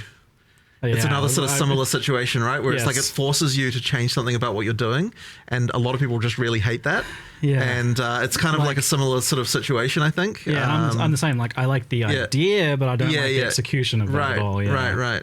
And I think we're actually sort of running into a similar situation with this. Yeah, this is it is kind of your. I mean, we've danced with this a few times in the past. We had some immunities on some pinnacle bosses and stuff like that. We talked about it in previous chats a long time ago. But so it sounds like some of those modifiers are changing then, if nothing else, maybe as the band-aids in the sure. I mean, there's band-aids like that, but there is something like wrong here though to solve. That's all. I don't know if I can say more than that, really. Yeah. With the map mod effect and the Atlas tree in particular, I'd rather there was like 15 different ways to scale Dude, what's going difficulty and reward, as opposed to just like, here's the stat I stack, and it's just like straight multiplicative. Right. Is affecting the leagues and the content. I want more than just map mod effect to be the way that you can multiply. And so it's like, do I want to focus on this or do I want to focus on that? And there's like different builds within the like making things more harder and more rewarding. But yeah, right now it's just like, well, obviously I just stack all of that. Like quantifiably, it's obviously better, you know. And like there's I don't know, it's a little bit lame, honestly. It's kind of just a boring thing right now, and you know. I don't know. This, again, drawing board, 100%, back to it, revisit it. I'd be surprised if we're not doing something for 328 as much as I told myself I wasn't going to promise following expansion content, but There's some patch notes coming out later today. Is that, or is it later? Yeah, I don't know what the time is, but our 11 a.m. NZ or whatever it is kind of thing. There'll probably be like a rollout over time as well, from what I'm hearing. Like that's just generally the case because patch note writing is a surprisingly difficult task. It takes quite a while to get all that stuff. I mean, you've got an extra week to make additional changes. Like people are like, sure, there's always that too. Get extra ideas and stuff, and some of this stuff may be in there, but maybe have a look at some of those in there. But it sounds like we're kind of on the same page with you guys, at least regarding a lot of this. Yeah, I don't think you'll. I mean, obviously, it obviously needs attention. So yeah. All right, it's cool. So on Endgame though, in like a longer term, from a longer term perspective, we have a pretty good Atlas Endgame system right now. Like I think it's pretty well liked, apart from this issue that we just talked about. Like overall, the core of it seems great. Like I can sing many praises about it. But previously, like historically, you've done a lot of complete endgame overhauls, and to the point that it was definitely a trend. Like it seemed to be like the way that you guys would go about it. Like every so often, there'd be a major endgame overhaul. Is that still the case? Like, have you achieved something that you kind of want to keep and maybe change instead? I don't think that we would want to not overhaul the endgame again. Like the reason that it's not like we're like, oh, this is what we're set on, we're now just going to keep this forever. Certainly not. It's more just that it comes down to like it is hard to come up with the ability to do a scope for that, and it's been especially hard, since we've had like PoE 2 in in early access. So it's kind of like we just need to get back to a point again where like that level of scope can happen. And I don't think will be necessarily that far away from the point where that should be fine again. It's just that like, it really is just a question of like, can we get the ability and time to do it? Yeah, like I don't think, as I said, I don't think it will necessarily be that far away before we do something like that again. And I like you do need to change the stuff every once in a while. Like it does become stagnant eventually. Interesting. So I think we should do another big overhaul. But obviously the term overhaul can mean a lot of different things, right? We should be careful with overhaul. Like it's not like it's going to change into like it'll still be fundamentally the PoE 1 Atlas and the. None of the overhauls we did changed it too fundamentally, I would say, in some respects. I mean, yeah, there's big changes, but I guess it depends on how you look at it. But it's not like we're going to suddenly be like, oh yeah, we're changing it to be like a PoE 2 like system or something like that. Oh, let's go. But we do need, would need new pinnacles and new challenges there and that sort of stuff. Like that's something that we will have to do eventually. It's just getting the time. That kind of stuff, like escalating the narrative and cycling out bosses and cycling out characters and changing all that stuff is like generally pretty harmless and generally cool. Like you're not really messing with the systems and the core of what people like and the cycle that people like. So like obviously that's always just a nice win when you get to be like, all right, what are the next set of what much like Breach has now evolved and gone forward in time, so will the end game story at some point, and we will do that for sure. And it's just like there's always mechanics that come with it. And sometimes if you add those mechanics, they can't coexist with some existing ones because it overcomplicates everything, it becomes a mess. I would hate to have, I don't want to add more systems and now all of a sudden it's extra steps even more over to have to do on your maps before you run them and that kind of stuff. So sometimes things need to be replaced, but like, we appreciate the fact that PoE 1's endgame is in a pretty overall, I mean, everything always has its problems. I'm not going to deny it. We just discussed them, as you said.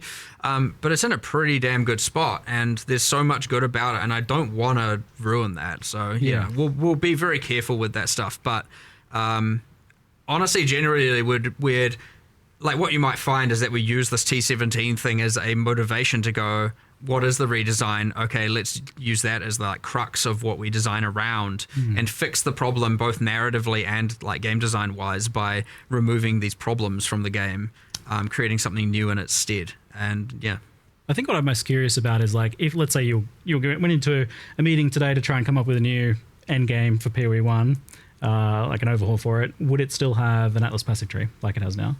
Yes. Yeah. Yes. I already, there's no way you'd get rid of that. I already know. It's too good, right? I already know what it is, so I already have it in my mind. Oh, okay. You were saying before last time that Deep in my mind. you've got a story arc planned. Well, the Secrets of the Atlas was intended to be part one of a multi-part, right? So I've got the other parts, or at least most of it. And yes, the tree is still there. And honestly, I don't think anything is fundamentally in my plan in my head is changing enough to cause any concern. So, I mean, all right, great. It's all for the better. I'm pretty confident of that as well. Great. And now everyone will have to just wait to see what those ideas are for an undetermined amount of time. I assume we'll get a follow-up to the story, maybe next expansion, perhaps, of following along what's happened to that. It was pretty interesting last one. We'll see, yeah. So let's talk a little bit about balance. There wasn't too much revealed about balance in the reveal trailer stuff itself, but I know it was mentioned that there would be a bit of balance stuff going on here, and I've had a chat to a few people and scoped out some things. Like, for example, there is the unplayed assassin that gets asked about a lot, and it seems like something's happening for assassin. Yeah, that actually came kind of recently. We were just like, can we really... I think what I had said, and my intention was to do this for both games, is like, we should at least look at... at least with respect to ascendancies, look at the least played class, especially if it's been consistently least played. Yeah. And make sure that that's on the radar and getting some level of improvement. And even if it means we have a go at it, and if the scope's too high, we do it a bit later. And if the scope's within spec, we do it immediately. In this case, we looked at the assassin. It was like 40% lower, at least on the primary leagues, it was like much lower usage than even the next class. And then, so it wasn't doing very well. And it's been the case for a little while. So we were like, look, let's just do something. Like, come on, it's better than doing nothing. So obviously we just put together what we could over a couple of days and kind of mix and match. We had like 3 or 4 different iterations, and it came up when we were looking at it. It was like the whole you have the interesting thing, you go and look, you look at the class, and it's like, why is the ruthless poison node better than the non-ruthless poison node? Weren't the classes on ruthless meant to be a bit weaker? And then it was kind of like, oh, okay, well, that's a thing we can maybe draw inspiration from. And we just did our whole like process for that. But yeah, so we teased that last night, whatever the time zone is. Hopefully people enjoy it and play it. But yeah, I kind of want to get into the rhythm of every expansion. At least we look at, not necessarily change, because it depends on the scope a bit, but we at least give it a go of making sure we look at the worst class no matter what, even if ascendancy classes aren't part of our, the package of things that we're wanting to improve. Because sometimes we do a focus on the ascendancy classes, other times skills, other times this, other times that. And but I was like, okay, it's like, this is pretty bad. Let's do something about it this time and see if we can be consistent with that. No promises, but we'll try. And there's a little bit of a wild card in the mix here with Bloodline Ascendancies. So just to clarify, these are Ascendancies on top of your original class that you can choose where to put your points. Same point pool. And the reason a lot of people ask, or immediately are like, well, why don't you give separate points like Affliction? And the real reason is combinations are great, but I also didn't want to have to water down the power of the points. Combinatorics. That's too much power creep, to add to a character to be able to give trees at large. And so there was that interesting part of it. The other second part is that we wanted to make sure that there weren't enough points that you could put all 8, at least generally speaking. So you'll find most of the classes only have 1 to 3 notables, kind of up to 6 points worth that you can spend. Yep. And this is so always, no matter what ascendancy you are still matters. I didn't want to just make it that literally the entire game, no matter what base class you are, where you start on the tree, is the same if it happened to be that a certain bloodline was OP, which I'm sure one of them probably is. And all of a sudden now every single person is just this one thing. It wanted to be like, nah, I think we want to do a feature that adds as much anywhere. I was like, in-game build permutations as possible. Yeah. And also what's cooler than just being able to take the powers or learn the powers of your favorite boss for the purpose of a fantasy. Let's mix and match these things. And now you get this cool, okay, I'm a Templar. I'm all about, holy powers, but I'm also going to embrace my dark side over here, or maybe the ways of the Asmiri, and you get like a freaking Ashabi guardian thing or something. Oh, sorry, I've got support classes on my brain all the time. So, you know, you have your Slayer something, you know. So, you know, the permutations honestly are endless. Melee updates, bro. And obviously metas are found and builds are created and all of that. But what we obviously find is that, well, there's a few awesome perks here that I kind of like, is that we can add motivation to doing certain content that otherwise you wouldn't normally do. I like that. That's I do great. Like that. We can add this for future content very easily, right? There's probably other bosses that you're like, oh, we can do this and this and this. Like, it's very easy to expand this and take it away. And the reason we're able to do that is because it is an in-game feature. It's not like overcomplicating the campaign and that player's experience. Like, you wouldn't want a second class in the campaign. People were like, holy, I've already got a tree and I've got this tree. You mean a third class? A second, essentially. It's like, I've got too many classes. There's too much stuff going on. So being able to keep it in the end-game is an in-game unlockable thing where we can expand this feature over time. Now, all of that, of course, is under the assumption what the fuck? It succeeds. Again, we'll listen to the feedback, check what players think about it. But it's assuming it does well. Again, pretty high confidence. Yeah, it will remain and we'll keep expanding, keep extrapolating, keep changing. And then it's yet another lever where we get to add so many different builds, because one bloodline being able to then be paired with all, you know, 19 ascendancy classes is just like, all right, we've got a lot of stuff going on here. A lot of different options, a lot of cool things you can do. And yeah, I mean, I am actually real excited to see what happens here. More than most things, I'm always like kind of excited to see what players do with things, but like here, I'm just like, I don't know. Let's see what happens. Like, it's gonna be real cool, and I suspect you'll get, like, for quite a while, people narrowing down on exactly what the perfect combinations are for different things. And, Well, it definitely seems like one of those things where you just design something cool and we'll see what players do with it, because there's too many permutations there, right? Like, I don't even know what the math on that is, but it's Affects your game. pretty crazy, the amount of new nodes. Number. Yes, several infinite. No, not several dozen new nodes accessible to all of the existing ascendancies. That's a lot of numbers. Yeah. I'm like thoroughly excited. I'm gonna just do the whole, like, what boss do I feel like being this league? I'll just see if I can make that work, and then so I'm actually gonna go backwards. I'm gonna pick my bloodline based on what boss I want to kind of embrace the power of. Then I'll pick my ascendancy. Then I'll pick my, I'll go from there. And then I'll pick my skill, and I'll end up a support character. I'm sure. Flavor building on this. Well, if there's no mercenaries, I need to be a good mercenary to my friends. That's my philosophy. Back to being mercenary again, eh? This isn't tied to Breach League, the Keepers of the Flame. It's a core game feature, ELDEN standard as well, right? Yep, 100%. Yeah, yep. Cool. And saw someone asking about Forbidden Flesh and Flame. I assume that wouldn't work with this. Not with these, but that isn't to say there won't be some future uniques. That my god! I mean, we'll see what happens. There's an option there, isn't there? Okay. More Forbidden Flesh and Flame. I don't know what I want to call them. Yeah. All right. Continuing on the balance topic, from asking around the PoE community, some of the more common things that just kind of come up was, well, the most popular thing was just the general idea of buffing underprivileged skills, like giving them some love. So you mentioned this idea of, like, looking at the worst thing in terms of ascendancies. Is that something you want to do with skills as well? We're always, there's a little bit of there's a few things to go into here. Like, for example, yes, there's obviously the core skills that are bad. Sometimes those are then enabled by something else going on, some other feature getting added, uniques, whatever. But most of the time, they're just, as you said, underprivileged. We've done a decent chunk of numerical changes here, mostly numerical. Some are, I don't want to say unsalvageable, but like, Damn. They don't have the same level of different multiplicative scaling that other skills could get. There's not too many though. And they require more, what I'm getting at there is they require more of a rework in order to actually become, truly viable. That being said, yes, there are plenty that always need numerical improvements. I don't know, and then you got things like the Trathan gems, right? Cool concept.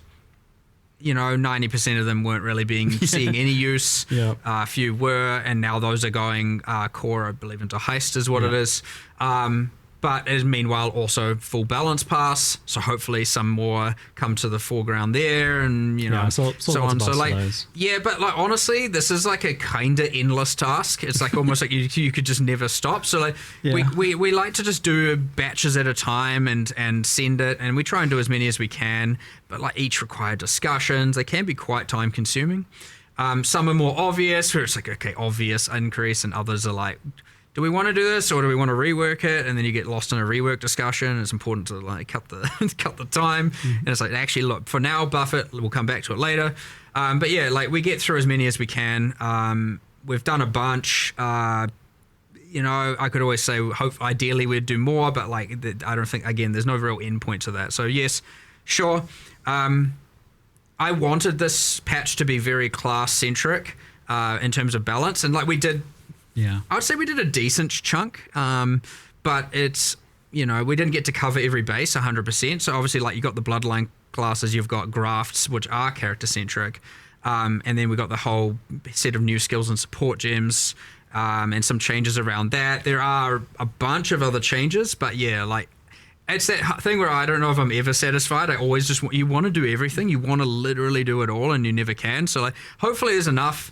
Certainly should be enough to shake up the meta, should be enough to make everything feel fresh and some awesome cool new stuff, but like, you know, don't be surprised if a particular person's favorite skill didn't happen to get touched. Like, that's the interesting thing about the skill buffs idea, is that you manage to achieve these days very, like, there's lots of different builds, and they're changing a lot each league as well, by virtue of like the new stuff that you're adding, like ascendancy changes or new skills or whatever. All that stuff is creating lots of new builds all the time. But when it comes to the skill buffs, I think it's more just about, like you said, like someone has like a favorite skill that has been languishing. Some sweep lover is out there just crying still. It sucks to miss something, like, because you see, because what happens when you buff everything, then you get a lot of like, but what about this? And you're like, yeah, I know, I'm sorry. I wanted to. I really wanted to. And, you know, and then sometimes we still try and just squeeze it in before the patch, and we just try and get as many done as we can. But yeah, like, again, it is ultimately a resource game, and we do as much as we can. We really do.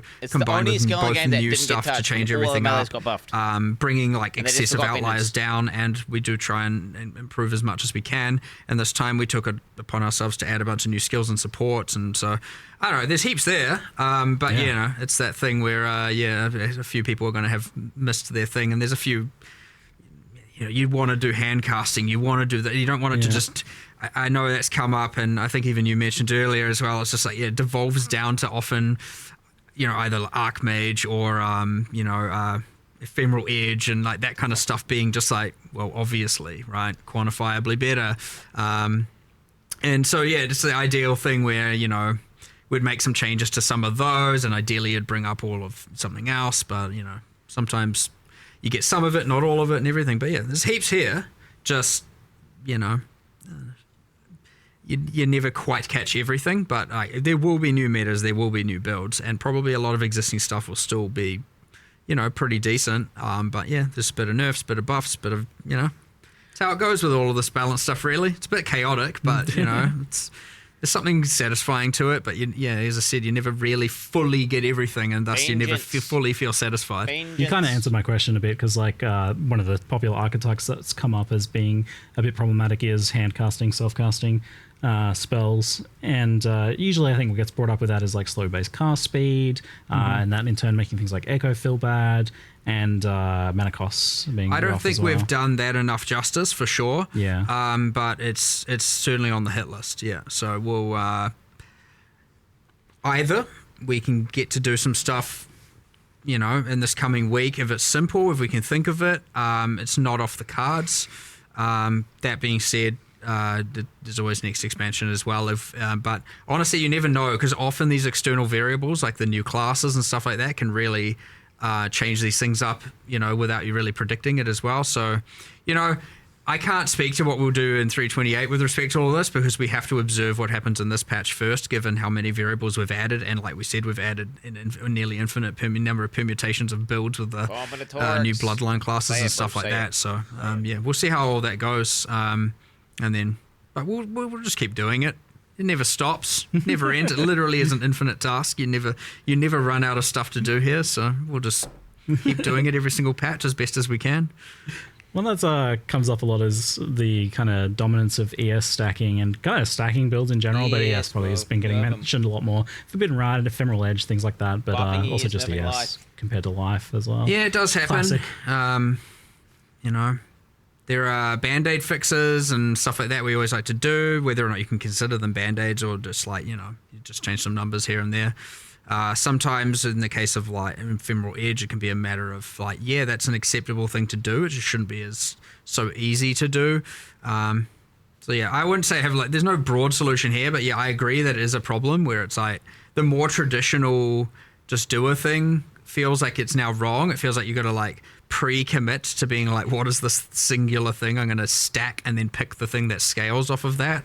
So be it like attributes historically, you know, not just thinking current meta. It's always you just like heavily stack this one thing and here's a unique that scales off that thing. And it's like, well, that's on one part is interesting. It's like fun. That is the build. I'm in two minds on it. But then when every build is just like, okay, well, that's stacking this, that's stacking that, that's stacking, and you start going through the builds and you're like, okay, we definitely like very slowly got here over time. I feel like in the stacking where it just became kind of like, just a little bit at a time. It became PoE1 became all about stacking builds. It really primarily comes down to mostly to the unique items that got added, right? Like, it's often generally a unique item's special thing is like, what am I going to scale off? You know, be it off evasion or off armor or off energy shield or off life or off ES or mana and or off int or off strength. You know, it does end up in that, and then some unique gets added, like maybe it's 1 per year, and it's like, oh, here's another 6% increased intelligence. There we go. That build's now just got a little bit more of an edge, and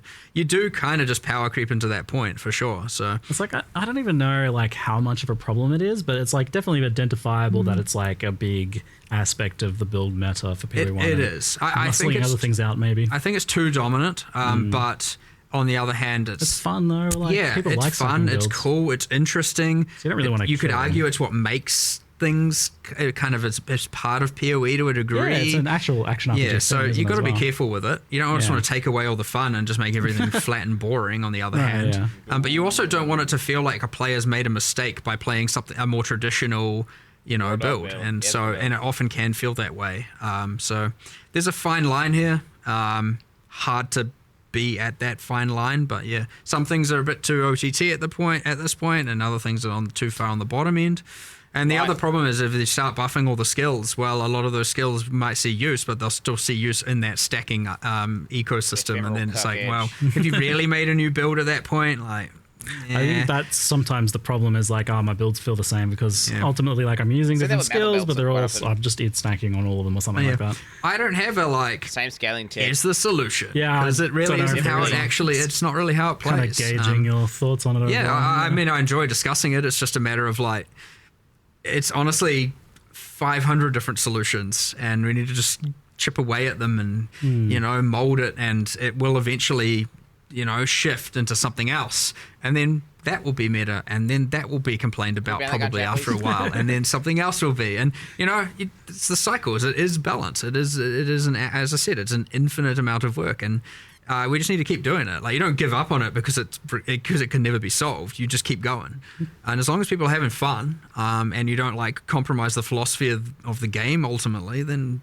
you're winning, right? Balance is a journey. Yeah, it's not about the destination. It's about the journey. It is. It actually is. For real.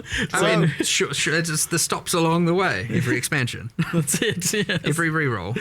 Well, a nice stop on this expansion I noticed is Wand. So you did actually mention it last 326 Q&A. You said Wand specifically. I went back and watched, and I was like, oh, interesting. I should ask about that. And then you showed off a bunch of Wand skills, and it seems like there's some nice Wand buffs going on in there to help Wanders out. Yeah. I mean, there's a couple things. There's like a bit of a hidden gem is that there's attack mod only wand based types in the series now. So they're literally, and they're kind of themed more around kinetic wands. Wands, and so because that's always been a bit of an annoyance. Like, there is a place for the hybrids, but that's been a bit of an annoyance. So now we get the like pure attack ones to help it a bit easier to roll for those builds. You got way more of a skill set to pick from now. And then, I mean, generally speaking, the skills they can be pretty hectic. You know, they can scale pretty well. Kinetic rain is very hectic. But yeah, I don't know. It's kind of a cool theme, just like that general kind of like, you know, physical kinetic energy kind of thing going on. We had a little bit of it with kinetic bolt, kinetic blast. So we just extrapolated on that theme, and you know, you got your wanders and it's the thing, and then we also added a little bit of like kind of wind magic, some tornado stuff. It's like a force wall that you can the kind of force wall. You've got like a little bit of inspired by Huntress from PoE 2 a little bit with some of the, you know. I walked upstairs the other day and saw some QA playing, and I'm like, oh, someone's embracing the tornadoes, and he's like, that's not even half the tornadoes you can make. And I was like, all right, sweet, all right. I was like, yeah, that's PoE 1, and I walked out of the room. I was like, all right. I blasted like I went through 4 yesterday on a wander, and I was just like, man, this is so good. I was having the time of my life. Like, oh my lord, the new skills and the wands. And it's like, it's not just the kinetic ones as well. Like, it actually pairs pretty well with the other ones that have like the flat added elemental damage. And it all kind of came together a bit. It's like, it's cool. I definitely in the past I just kind of like wrote ones off. I was like, yeah, they're never gonna get to wands. It's like forgotten about. It's always been pretty kind of just, it's niche. It's actually an interesting thing. I mean, obviously it was designed before I started on PoE, and I always thought, I was like, yeah, that's kind of cool. Like that wands that aren't about just spellcasting. It's, you know, they're about doing attack damage. I thought it was interesting. Pistolero style. That's what I like about it. Wands. Yeah, this might be the largest update to wand attackers that we've ever had in now for like 15 years or something. So finally, look, I know there's some people in the chat that have been a long time waiting for this one. Yeah, you're right. It has been your forever. moment has finally come. It's good cool stuff. Yeah, there's a few other little gems in there as well, like some fire archer kind of things, and there's some that we want to still extrapolate on, but like wands was the main focus. Yeah, definitely a lot of love for wands, and pairing in nicely with the added skills from the hands on your back as well. Pretty cool. Lots of fun synergies there. So we kind of touched on it a little bit earlier, but shifting gears a little bit, I'm curious about the long-term development of PoE 1. Like, how much is PoE Classic, PoE 1 kind of like sacrosanct to you? Like, how much do you like not want to change it? Or because, you know, you've been taking things from PoE 2 and feeding them back into PoE 1, and I'm curious, like, is there points you get to where you're like, well, actually, let's not push it too much closer to PoE 2 in that direction, but keep it its own thing? Or, you know, maybe like actually let's kind of preserve it as it is to some extent? I wouldn't want PoE 1 to ossify into something where we feel like we can't change stuff. Like, that would be bad. Cool.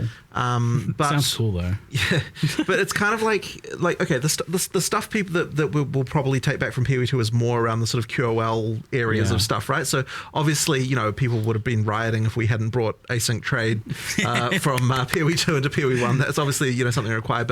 And so it's been sort of nice that we get to do a little bit of like proving grounds in some cases in PoE 2 for some of those changes to see whether or not it'll be okay. The thing we wouldn't ever do to PoE 1 is make changes that would break what people like about it fundamentally. So there's things like the trickiest parts, things like the way that item drops are and stuff like that. Like, I don't know that, like, even though there are things I don't like about that, I don't think we could necessarily change them either. You know, in terms of, you know, so like there's stuff like that you know, you just have to kind of like let it be, because they could easily break stuff that people really like. It kind of raises the question, like, what is it about PoE 1 that is like, that does need to be kept, that is kind of what makes it feel like itself, that people do love about it? I think that it's hard to even define that, quite frankly. It is, because killing monster like it get loot. It's a mix of things. I mean, look, the thing that PoE 1, I guess, has become known for, as opposed to PoE 2, is just like the combat pace stuff, like where it's just like ultra fast in a lot of ways. But it's not like there was like a goal to make PoE 1 like that either. It just kind of is. Yeah. And so you wouldn't like it's I wouldn't even want to nerf that about PoE 1, right? Like, it just is how that is, right? So that's like really the fundamental difference. But the thing is, I think actually that the community sees more differences between the two games than what we do. Like, from our perspective, like, you know, it's like there are I don't even know how to really get into this exactly, but it's like, you know, we're just trying to make a good game. And it's like, it's not like we changed design philosophy or anything like this, right? Like, it's the same design philosophy from the same designers. you know, like going on in both. It's more just a question of like PoE1 got a bit out of control in certain few aspects, and that's kind of become part of its DNA, and so we can't really change that.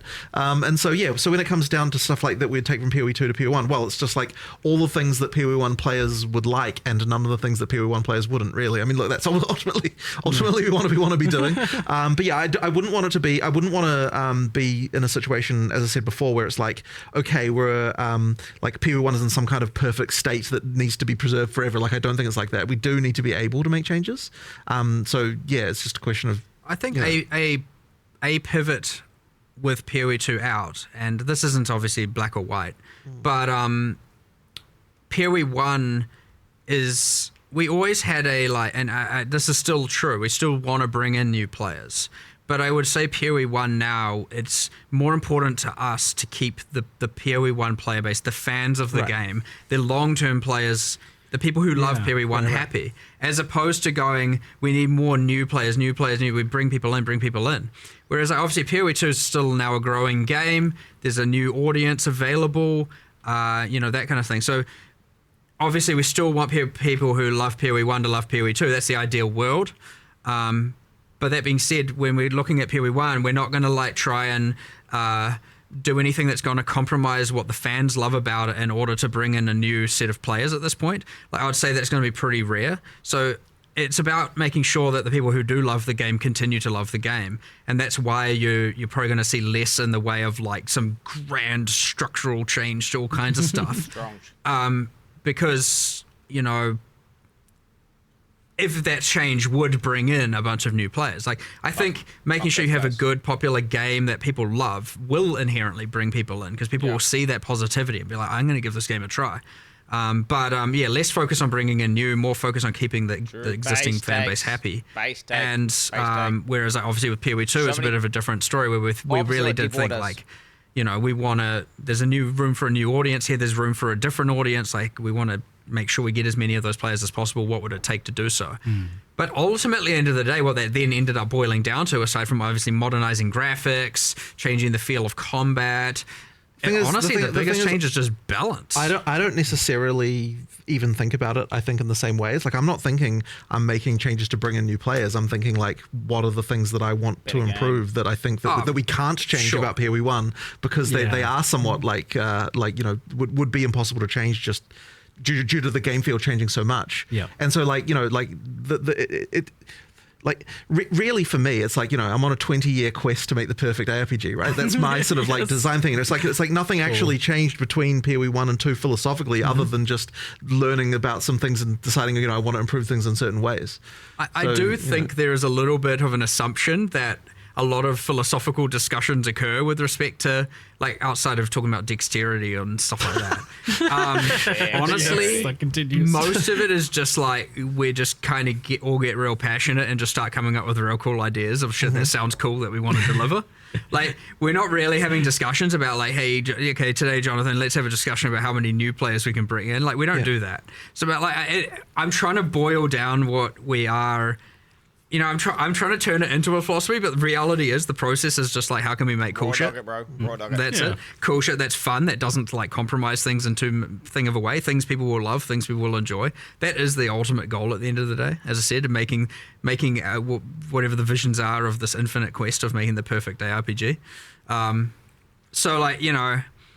It's always interesting trying to be how can what are the rules? What are we going to change? At the end of the day, it's just well, I don't know, we'll just continue to make cool shit. And that's just generally what we're going to do. And so, I don't know. It's actually a little bit hard to try and decipher that down into a set of rules or something, It's I don't know. If it's cool, if it's fun, if people love it, then it's a win. And it's good that both games have a bit of room to breathe on their own then, because you can preserve the things that do make PoE1 its DNA, but are objectively limits to what sort of improvements you can make to the game. But I do have an important question for you both. What bonus should dexterity give you? Oh, jeez. Got a few hours. See, I know this has been... Every time I come over here, I feel like this comes up. It's been going for a while, hasn't it? Mm-hmm. Oh, for dexterity. sure. What do you get for dexterity? Yeah, still haven't solved that one, huh? I just feel like nothing. Just nothing. Nothing. It's just vibes. We just call it... We rename it to green attribute. It just does nothing. It's an organic attribute. Like, very nice. All right, so still not solved there. So you did mention that asynchronous has come over to PoE 1. Mm-hmm. It's like, initially I was like, there's almost not a question about that because it went into PoE 2. It worked. Was there any problems in bringing it over to PoE 1? Not really, to be honest. Like, I think it basically. I mean, the fact that PoE 1 got the gold already kind of meant that it can kind of work. But the gold is a thing though. Like, it is because of the fact that the gold is more scarce in PoE 1 and more valuable for other things. Used. More used for other things. Yes. Yeah. So we had to do a little bit of balance around that. That's obviously, but also like we do have to go through and assign gold prices to everything in the game, and obviously because PoE 1 has a lot more different items and stuff going on, we did have to go through and do all of that. So yeah, it wasn't just like immediate. We had to consider, well, hold on, people. The gold balance already was kind of like tight, like so. It's in that spot of like some people are like, I want more, and you do want people wanting more, and so now all of a sudden there's this extra thing. That's a cost, so we have to obviously account for that. What else was there though? I mean, ultimately, it's mostly just, I guess the console. Yeah, so there's like the thing. So console previously had a kind of like trade board thing, which is made pretty much entirely redundant by this. So that old trade board is getting ported over into this system now. So that's we're actually deploying that. Just a fun fact. We're going to make a post about it, but we're deploying that a bit. The removal of that a bit early because we need. There's like a thing where we have to get rid of it before the new system is put in place due to just like database migration kind of territory things. So we're doing that like a couple days early to remove the console trade board, and then a couple of days later 327 releases. So there'll be a little bit. We'll do a whole post about that, just about what happens to those items. You don't lose your items; they all get put in remove only tabs and all of that stuff. But well, I'll tell you for the PoE 1 only players who maybe haven't tried it in PoE 2 yet, it's been pretty phenomenal. Right. The asynchronous trade is definitely like a massive quality of life improvement and very, very pleasing to use. It's a new era. We have a bunch of UX improvements we still need to make to it. It's got its kinks. So like, I wouldn't want people to think just because it's porting that we're seeing it as perfect. I know people have brought up having save searches. Being able to more rapidly, like you could control right click your item to automatically search for that item. We're getting that feature, right? I think they even that's incredible. Yeah, I'm talking about things that are in progress. Like that's actually wild that you're like potentially getting that. That's it's very. I know everyone wants. Is that going to be in time for PoE 1's release? I'm not sure. I actually haven't folled up on the exact specifics of that where that's at, but if not, it'll just be mid-league or something. You know what I mean? Like we'll try as soon as it's done on both games, it'll get deployed. Since you're on it, was there like a reason why you can't mouse over items in like your sold items log to see what they were? Like I like that information to be like, oh, what was that sold for 2D of? Tried that, didn't we? But it doesn't. I can't don't see the remember, item, but it might have been that it would require storing the item, which might have been. We discussed originally allowing that. I think. I remember discussing that before doing it, and we were like, "That would be cool. That would be the thing we want to do." Probably doesn't store it at the moment because it's like a tech thing for that. It's not like. I mean, we could probably do it, but okay, it potentially on the cards. Then it certainly would be nice. Like I like that feedback as a seller, right. But I certainly love logging in the morning to all the currency and seeing what's sold for what. But effectively, I think that like trying to improve the kind of price check experience would be the thing that kind of like the next frontier of like in terms of the in-game UI trade search and sort of stuff. The next slippery slope to slide down to. As long as we don't all of a sudden have like stock market-esque UIs. No, I don't think we're not going to get that. Like basically, we have to find a way to do that stuff that doesn't get overcomplicated. So like but then that's the tricky part. Like trying to improve that. Yeah, I know we've talked about that in the past, like how far you would potentially want to push that, and like I think there is like an interesting like opportunity you guys have to be able to help make that like much more sane for players compared to what it is now to price check an item. These fucking a very mods complex were affair so quickly. So, cancer. but it's interesting that that's on the cards. That's something you're exploring, pushing further, not just kind of leaving. But yeah, but I don't think that's going to come all in one grand moment. Like I think it'll be, you know, so this time it might be just, you know, being able to, I can't remember what the modifier keys you have to hold is, but there's some modifier keys you can do to like effectively search for the item that you've got under your cursor, and open up the board and see it. Nice. It's like, I got these decent pair of boots. I'll just search for that, and then you maybe lower the move speed by 5 or lower the life by 10, and the thing that you want to get into is because there's all the questions around. Okay, but what if these mods are irrelevant and you don't want to search for them, and like being able to do that that's right the and skill. Exactly, it's like all of those things that need that need a little bit of UX around them that we will. Yeah, slowly improve. that's what I'm excited about, because with the right UX, you could really communicate that skill in a nice visual, physical way to players, which is kind of exciting. Anyway, slightly getting off topic there, but trade is like, it was obviously a big thing, and like for a very long time, you guys were rightfully afraid of like what would be the economic implications of this? How would it affect gearing and progression? And like, I guess like firstly, what has been kind of the use rate of asynchronous trade? Like, how have people been using it? So we were checking on this recently. I think that you got them to look up the numbers on that, and it ended up being around 50-50. Just under half were using the new system in PoE 2 so far. I expect that to go up over time. Yep. Is this like compared to the existing stuff? Or? Well, that's just compared to people using normal trades. You know, from one person to the other.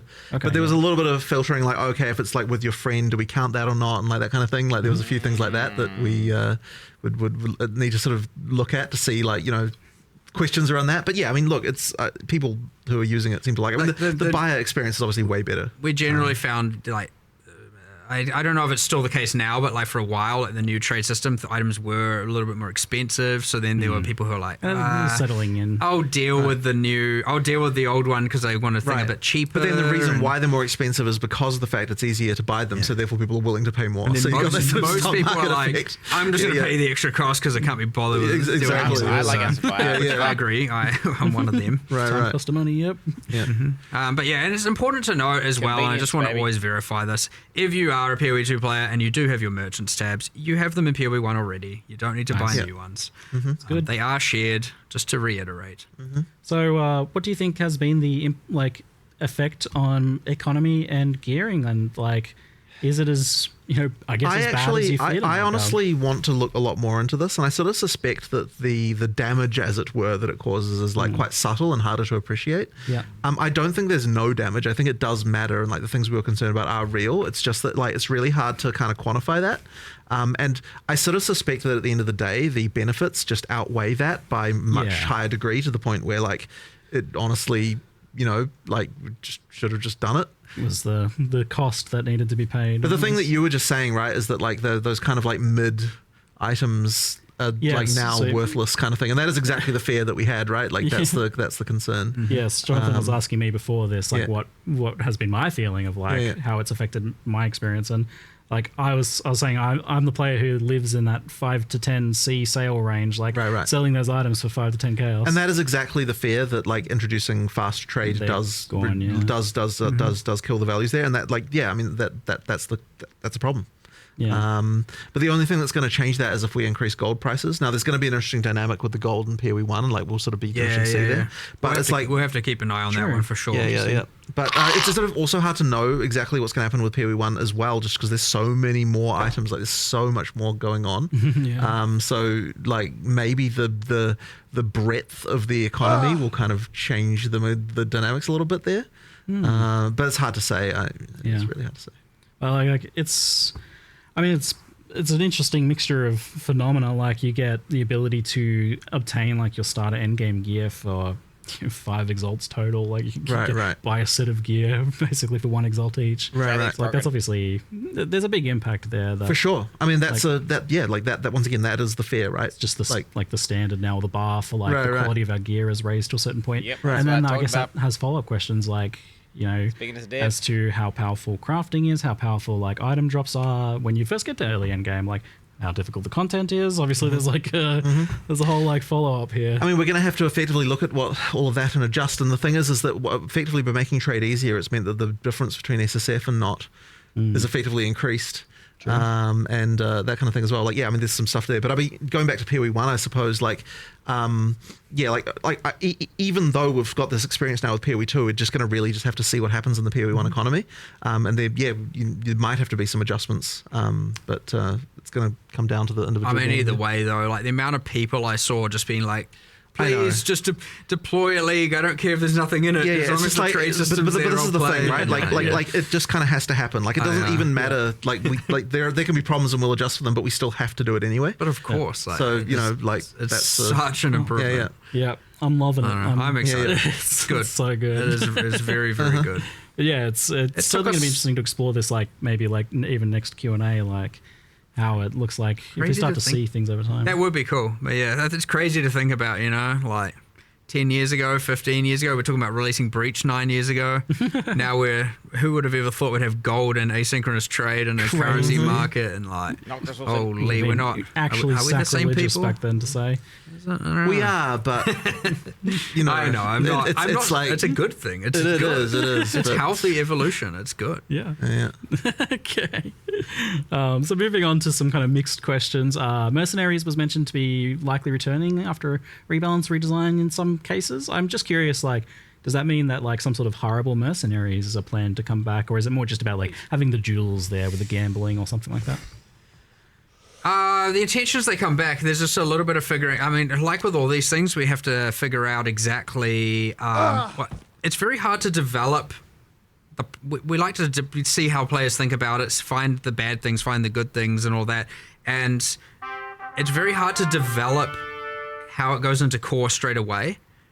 Because then you'd be working on that and some things might change and then you end up wasting a bunch of time. It's way, way, way, way easier to let it end, be able to process everything all in one collective and then make the changes and bring it back together. But like, what does it look like? It's a great new player tool. It's great, like, or less skilled players tool. But like, what does it look like when it's not the active league? Like, I don't want a mercenary in every area, and there's all these kinds of like things you got to mess around with and change about how they appear. Is it on the Atlas tree? Are there scarabs for it? Like, what does that even mean? I don't know.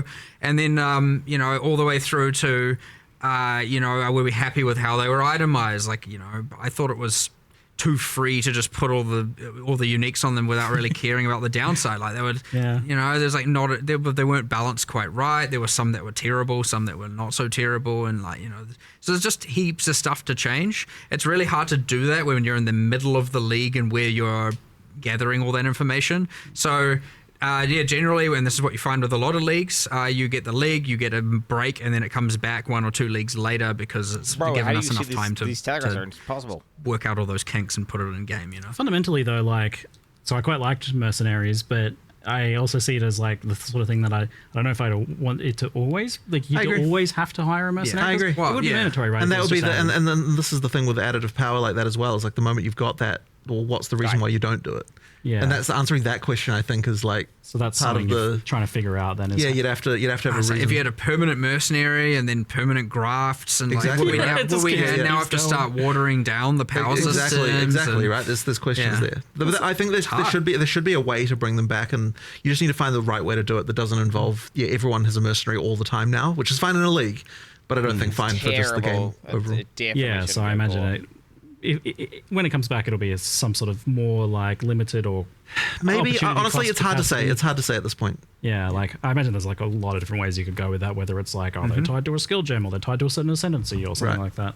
Right. But I mean, it's a cool design. Like it would be cool to have them back in some capacity. Yeah, no, for sure. I'm sure they will come back eventually. It's just how. Yeah, we already said they were, so they are. Yeah, you promised when you said mercenaries and then the graphs, and I was like, what's that game with the giant rolling ball that just sucks up all the entire city? Like I was like imagining Exile. Speaking of giant rolling balls, would have just turned the game into just like everyone's an auto bomber.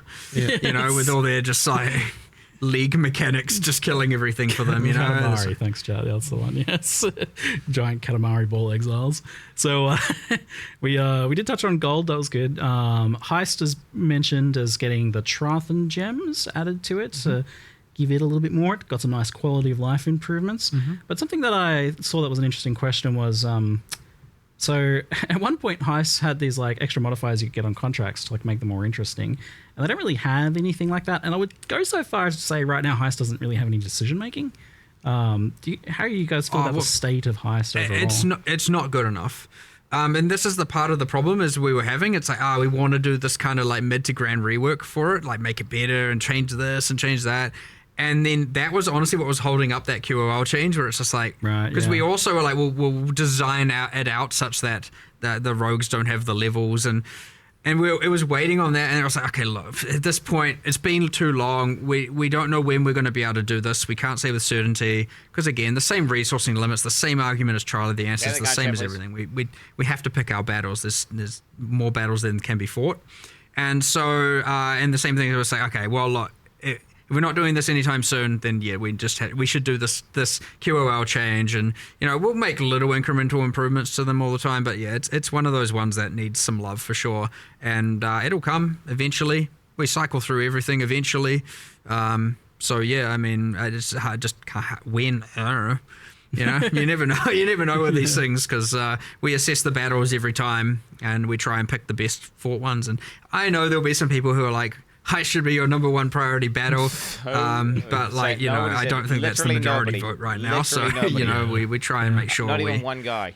Maybe Heist is a tricky one, because like I think it always suffered a bit of an identity and mechanics issue as to like, what is it supposed to be? Is it a stealth thing? Is it a just run through as fast as you can? What's the decision making? For sure. Wow. But it's also like simultaneously, it is quite well loved by the people who like it, and it had like a lot of flavor and cool characters and stuff in it. Like that. So it seems worth salvaging. It's definitely rich of character involvement, NPCs and lore and stuff like that. So it's nice, and it. I named my daughter after one of the characters, so you better save the mechanic, please. Just saying. Who was that? Was it Talina? I was going to say. I was going to suggest one of the crazy character. That would be an interesting name for my daughter. Well, I don't know why you named her that. That's your choice. I'm a fan, okay? It comes up every now and then, of course. Campaign and leveling. At one point, I think like Path of Exile 2 was kind of like the thing that people were looking for to help save kind of the campaign experience for PoE1. But obviously it's a separate game now. So. Yeah. But you've done some nice improvements, like adding new things and doing a few little streamlinings of earlier acts. Is this something that you're still looking to continue, especially with the context of you're saying that you're like not really beholden to trying to seek out new players now, so it might not be as important as it once was, but I would argue it's more important. Interesting. Because those campaign changes are what helps it keep fresh for people who are replaying the game. True. It's actually it's way more important for the existing players. So yeah, it is something I do want to keep doing for sure. Great. I liked the adding things, like different things happening, different zones, and you can kind of restructure some of the areas a little bit and add a little thing here and there. I like doing all that for sure. So yeah, I would expect to continue seeing things. I don't think we have anything particular in 327 for that, but it will, at some point we'll certainly be doing another set of things, and we'll try and keep that up pretty consistently. If not on a patch by patch basis, at least like, every year you get a certain set of them and stuff like that, just to help it feel a bit fresh.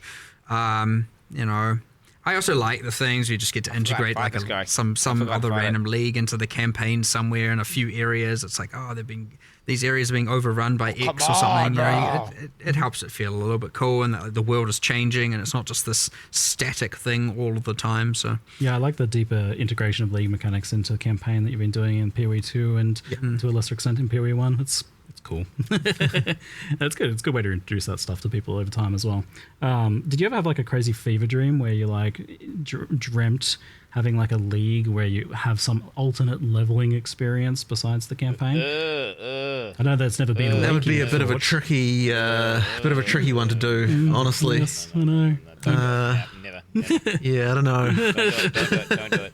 I think I'm pretty sure that has been something we've discussed for a very short amount of time, a long time ago, but Shut that down. Don't know if we could really. I've had some fever dreams about it, but I was just trying to remember what it was, but it couldn't work. I just remember. Because I know, like, people ask about it every time, and I'm like, I guess I'll ask in a creative way this classic question of another way to level for the people who just don't like the campaign. Like I know that you they guys, want it, but they don't actually just want to it. make the campaign as good as possible. Like the answer is always, we'll make the campaign better. Yeah. But then I thought, yeah, like a league as a throwaway thing wouldn't be that permanent problem that you have. I don't know about that. Fuck, is this a compliment character? Interesting. That's why you don't want to give something that's The problem is they'll like directly compete, and one will clearly be better, and then everyone will just do that. You just make it really awful, and then they'll be like, "Oh, you're great, right, yeah, great plan. Let's just make some terrible content. No one will ask for it ever again." Cool. What is it? Incompetence. Intentionally bad. Yes. I like it. That's smart. It's No, not. I do want to keep making it fresh, and again integrating. I want the leagues to integrate into the campaign better and feel unique. Like, I don't know if you've noticed. It is a thing in PoE 2, and we're going to start doing it in PoE 1. Every single area for Rise of the Abyssal has a guaranteed drop that drops from the chest. Yeah, it's great. And I don't know how many people actually know this. I know it's not a secret. The racers know. Yeah, and then like I think like for example, the Molten Vault in Act 3 has a guaranteed unique drop for the first time you do an Abyss there. Yep. And so you get to do that thing where you get to like, and I want to make sure we're going to do this system in PoE 1, by the way, with Keepers of the Flame, where you get like a kind of extra handcrafted guaranteed drop that we pick for each area in the campaign. So there's a little bit of like, what's it going to be in this area and this area, and so it'll help ideally if we do our job right, not just like be like, I'm going to skip every single area, get to endgame, and then care about it. Which is still a fine strategy, by the way. Go for it if you want. But yeah, I don't know. Maybe you'll second guess some of it now, and you work out which areas you want to do. You know, I like that, but I want to make the active league feel more important in the campaign as well. So as much as we can do to strive towards having that be the case is always fun. I obviously understand though that like when you're insanely an accelerant player, you don't need it, right? You can just get to endgame and then deal with it. You might not want to sink the time, but like a lot of people do want to engage with it. A lot of people want to play the new league in the campaign, and so you know we should take every motivation we can to try and make that happen. And that way the campaign can feel more enjoyable, not just be seen as a thing I need to get through. But there'll always be a bit of that, and there's not really much you can do about it. So it's really the fight to keep it as feeling as fresh as possible, and with heaps of stuff going on. But it's part of that is the motivation of why we do leagues in the first place, right? Like, you want to come back and have this new thing going on in the world. Imagine if you came back and there wasn't even a league. You know, imagine you came back and it's like, okay, there's some balance changes, but like, what else is going on? You know, so you know, like it. Even we understand that you must have the league in order for the campaign to not just feel the same every single time. So. Yeah, true. Yeah. And I think like the ones that have had less impact on the campaign have certainly been a little bit less exciting for that for sure. initial leveling experience. Yeah, for sure, because it's just the same as before, except kind of honestly maybe worse. You know, and then you really want to feel like the world is different, something's going on, something you're engaging with you didn't before, and you know. Anyway, I'm a campaign enjoyer. Sorry, I like it, but I got to rep the diverse opinions out there for that one. Oh, for sure, it's commonly brought up. It's always worth discussing. 100%. It's a classic. We compromise on gold. We compromise on trade. You know, it's always good for people to ask what else we like to and check how in we and see where you guys have shifted. Yeah, see where we are and what you know. Like nothing's set in stone forever. Maybe this one is, but we'll see. Maybe next Q&A. Add an RMG. We'll see. Get on pay to win. So a question that I saw that was interesting was how does GGG track bugs? What's the best way to report them? And the kind of like, the example was like they had a specific transfigured skill gem as like an ice golem that doesn't work with support gems and hasn't since launched. So just kind of like stuff getting kind of lost in the woodwork. Like, unfortunately, one of the realities of live service development is, okay, so if we're going to make a league by a certain deadline, like every time we're looking at each issue and being like, okay, is this more important than getting this league finished? And it's really, really hard to prioritize some of those things in some cases. Like, they should get attention eventually, but it's like, we have like, you know, I have no idea how many open issues there are in our bug tracker. It could easily be tens of thousands. It will be. Yeah, like it will be. And like, this is one of those things where like, games. like we have this thing where it's like, okay, here's something that might affect 0.1% of players, and like it's really, really hard to prioritize that over like, you know, here's the new content that everyone's going to be playing. So people do get slack time where they can just kind of work on random things like that, but like it can be hard to get some You of them. might find something as simple as like this skill doesn't get affected by support gems, could take 5 seconds and hasn't really been observed or prioritized. That is an option. Or it's going to take 5 weeks to implement some giant refactor, and honestly, we should have just deleted the skill and added 15 others. You know what I mean? Like, it's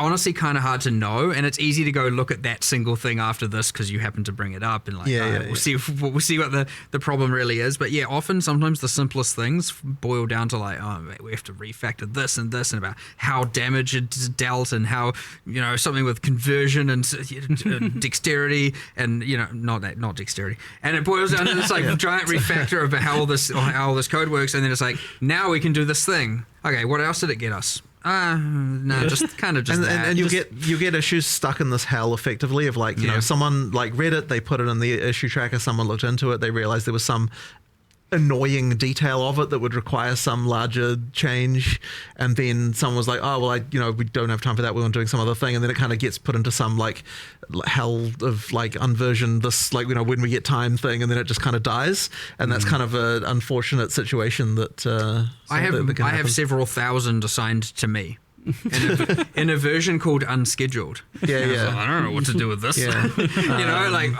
one day there used to be this optimism of like, one day I'll get there, and then I've accepted defeat. But I mean, ultimately, like obviously we prioritize things based on how much the community cares about it.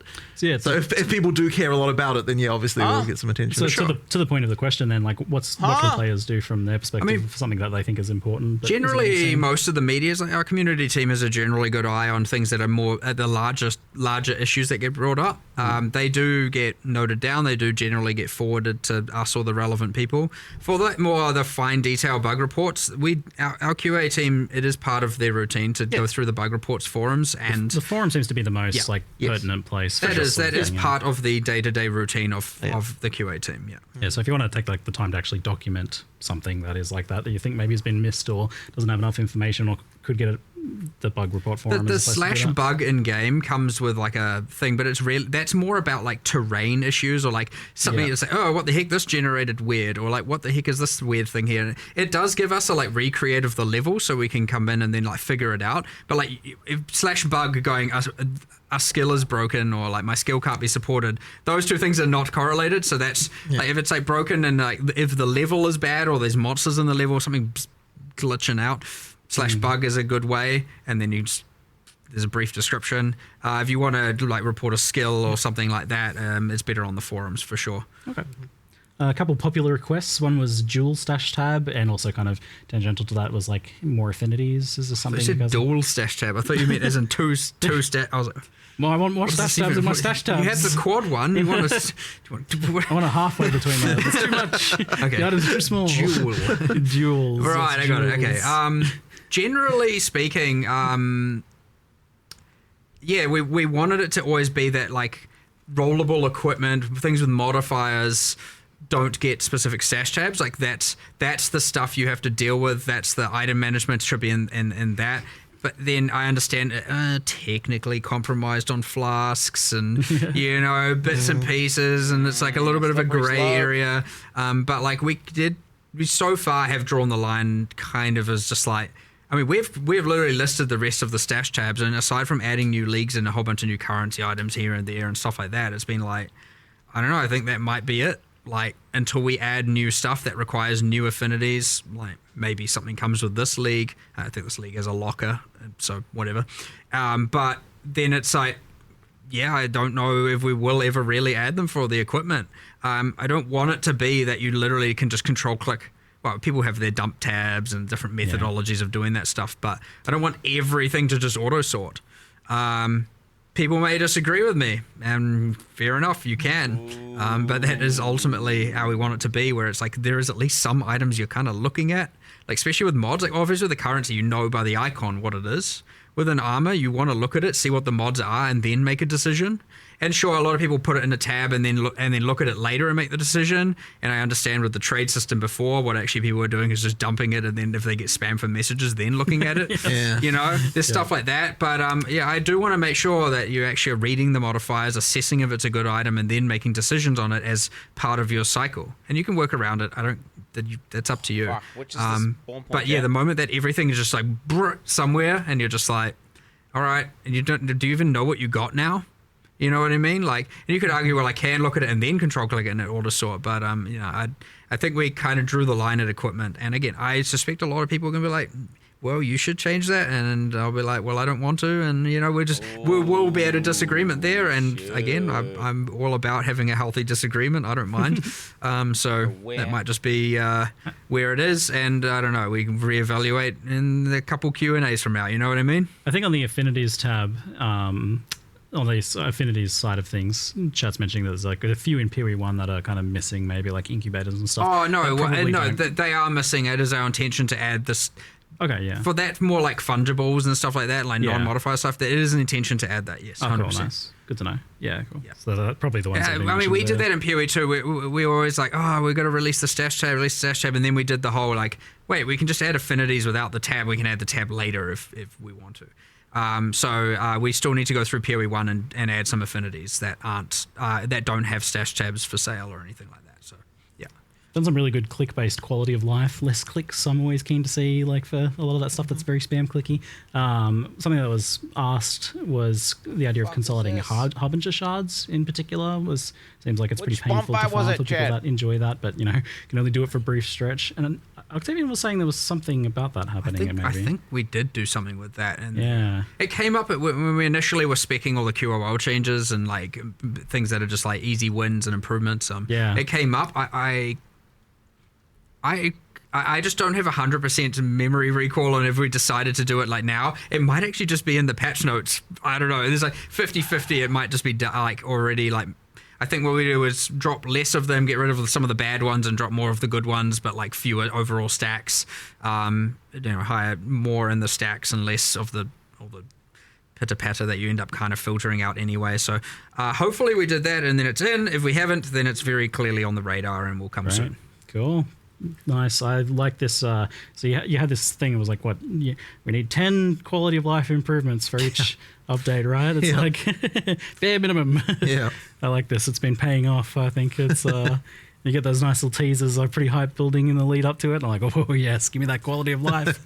It's very important for a game again with so much replayability and people coming back and playing that you just start you remove a lot of this friction. You don't want to obviously make it frictionless, because some of the fun comes from a little bit of friction here and there, and in some regards. But like, there's things where it's like, you know. Yeah. This obviously doesn't need to be this way. It's the little things that erode your enjoyment over time. Yeah. And honestly, there's a little bit of a time factor to it. It's like the longer it's been in, the more like it's like, okay, at this point, come on now. We've added some other like friction and something in some other way here. We can take away from some of it over here. You know, you don't want it to become a spreadsheet.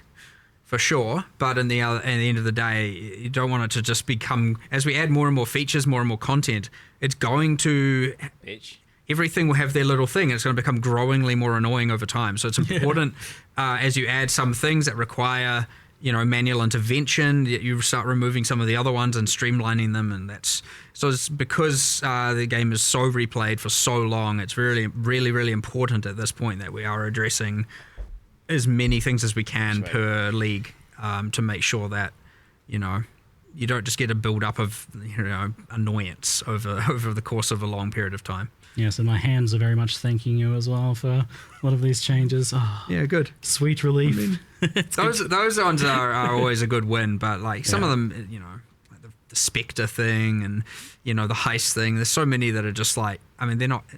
Are they QOL? Yeah, kind of. I mean, they do improve quality of life to some regard, but it's honestly kind of balance as well. It's just like, you know, it doesn't need to be this way anymore, so let's just change it. But yeah, I don't know. We try and think of as many as possible. I love my bingo cards.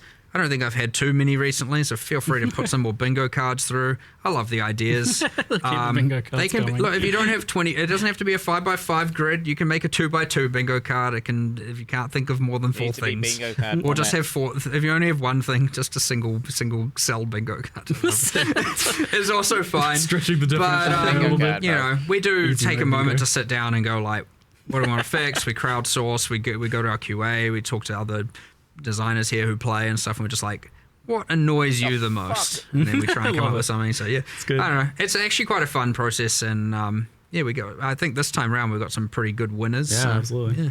Oh, I mean, asynchronous trade, not to mention. Yeah, I mean that's the big and obvious That's the thing, big but one, yeah. Woohoo, pretty nice. So, thank you very much, guys, for the chat today. I look forward to playing some more. And we'll see you fine, folks, in 327. Yeah, excellent. Well, thanks everyone for watching. Thanks again, and What the heck? Hopefully you Awesome. guys enjoy the game. See you later, folks. Yeah. Shit. Dude, no. I don't want it to end. I was enjoying that. It was really good. Ziggity interview chat. W's in the chat for Ziggity's interview. Interesting stuff. Interesting ideas. Other same people, same dog shit ideas. In terms of like with the fan, like skip campaign. Jesus, what do you want about skip campaign, bro? Jeez Louise. Get the fuck out of here. Close that down. Move this up, and then should be good to go. Nice, very nice. Yeah, chat. What do you guys think about that? What are we thinking about that? I'll be honest. I watched the whole thing. There's definitely some interesting stuff. I think I'm gonna be most hyped for the balancing changes, and then maybe if the Uber bosses aren't dog shit, maybe I'll be hyped for that.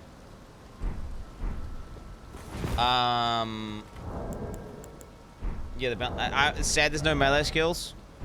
It's sad there's no melee skills. Right? Very sad. Yeah, sad. But I mean, the new ascendancies could allow you to do stuff. And do you know what? There theoretically could be new melee skills by them buffing old melee skills that are shit. Right? Maybe 3 people paying attention, little guppy. No, people are paying attention. What are you talking about 3 people paying attention, bro? People are paying fucking attention, bro. I was locked in myself. I was playing the game, Elden Ring, while paying attention. Patch notes are dropping at 11.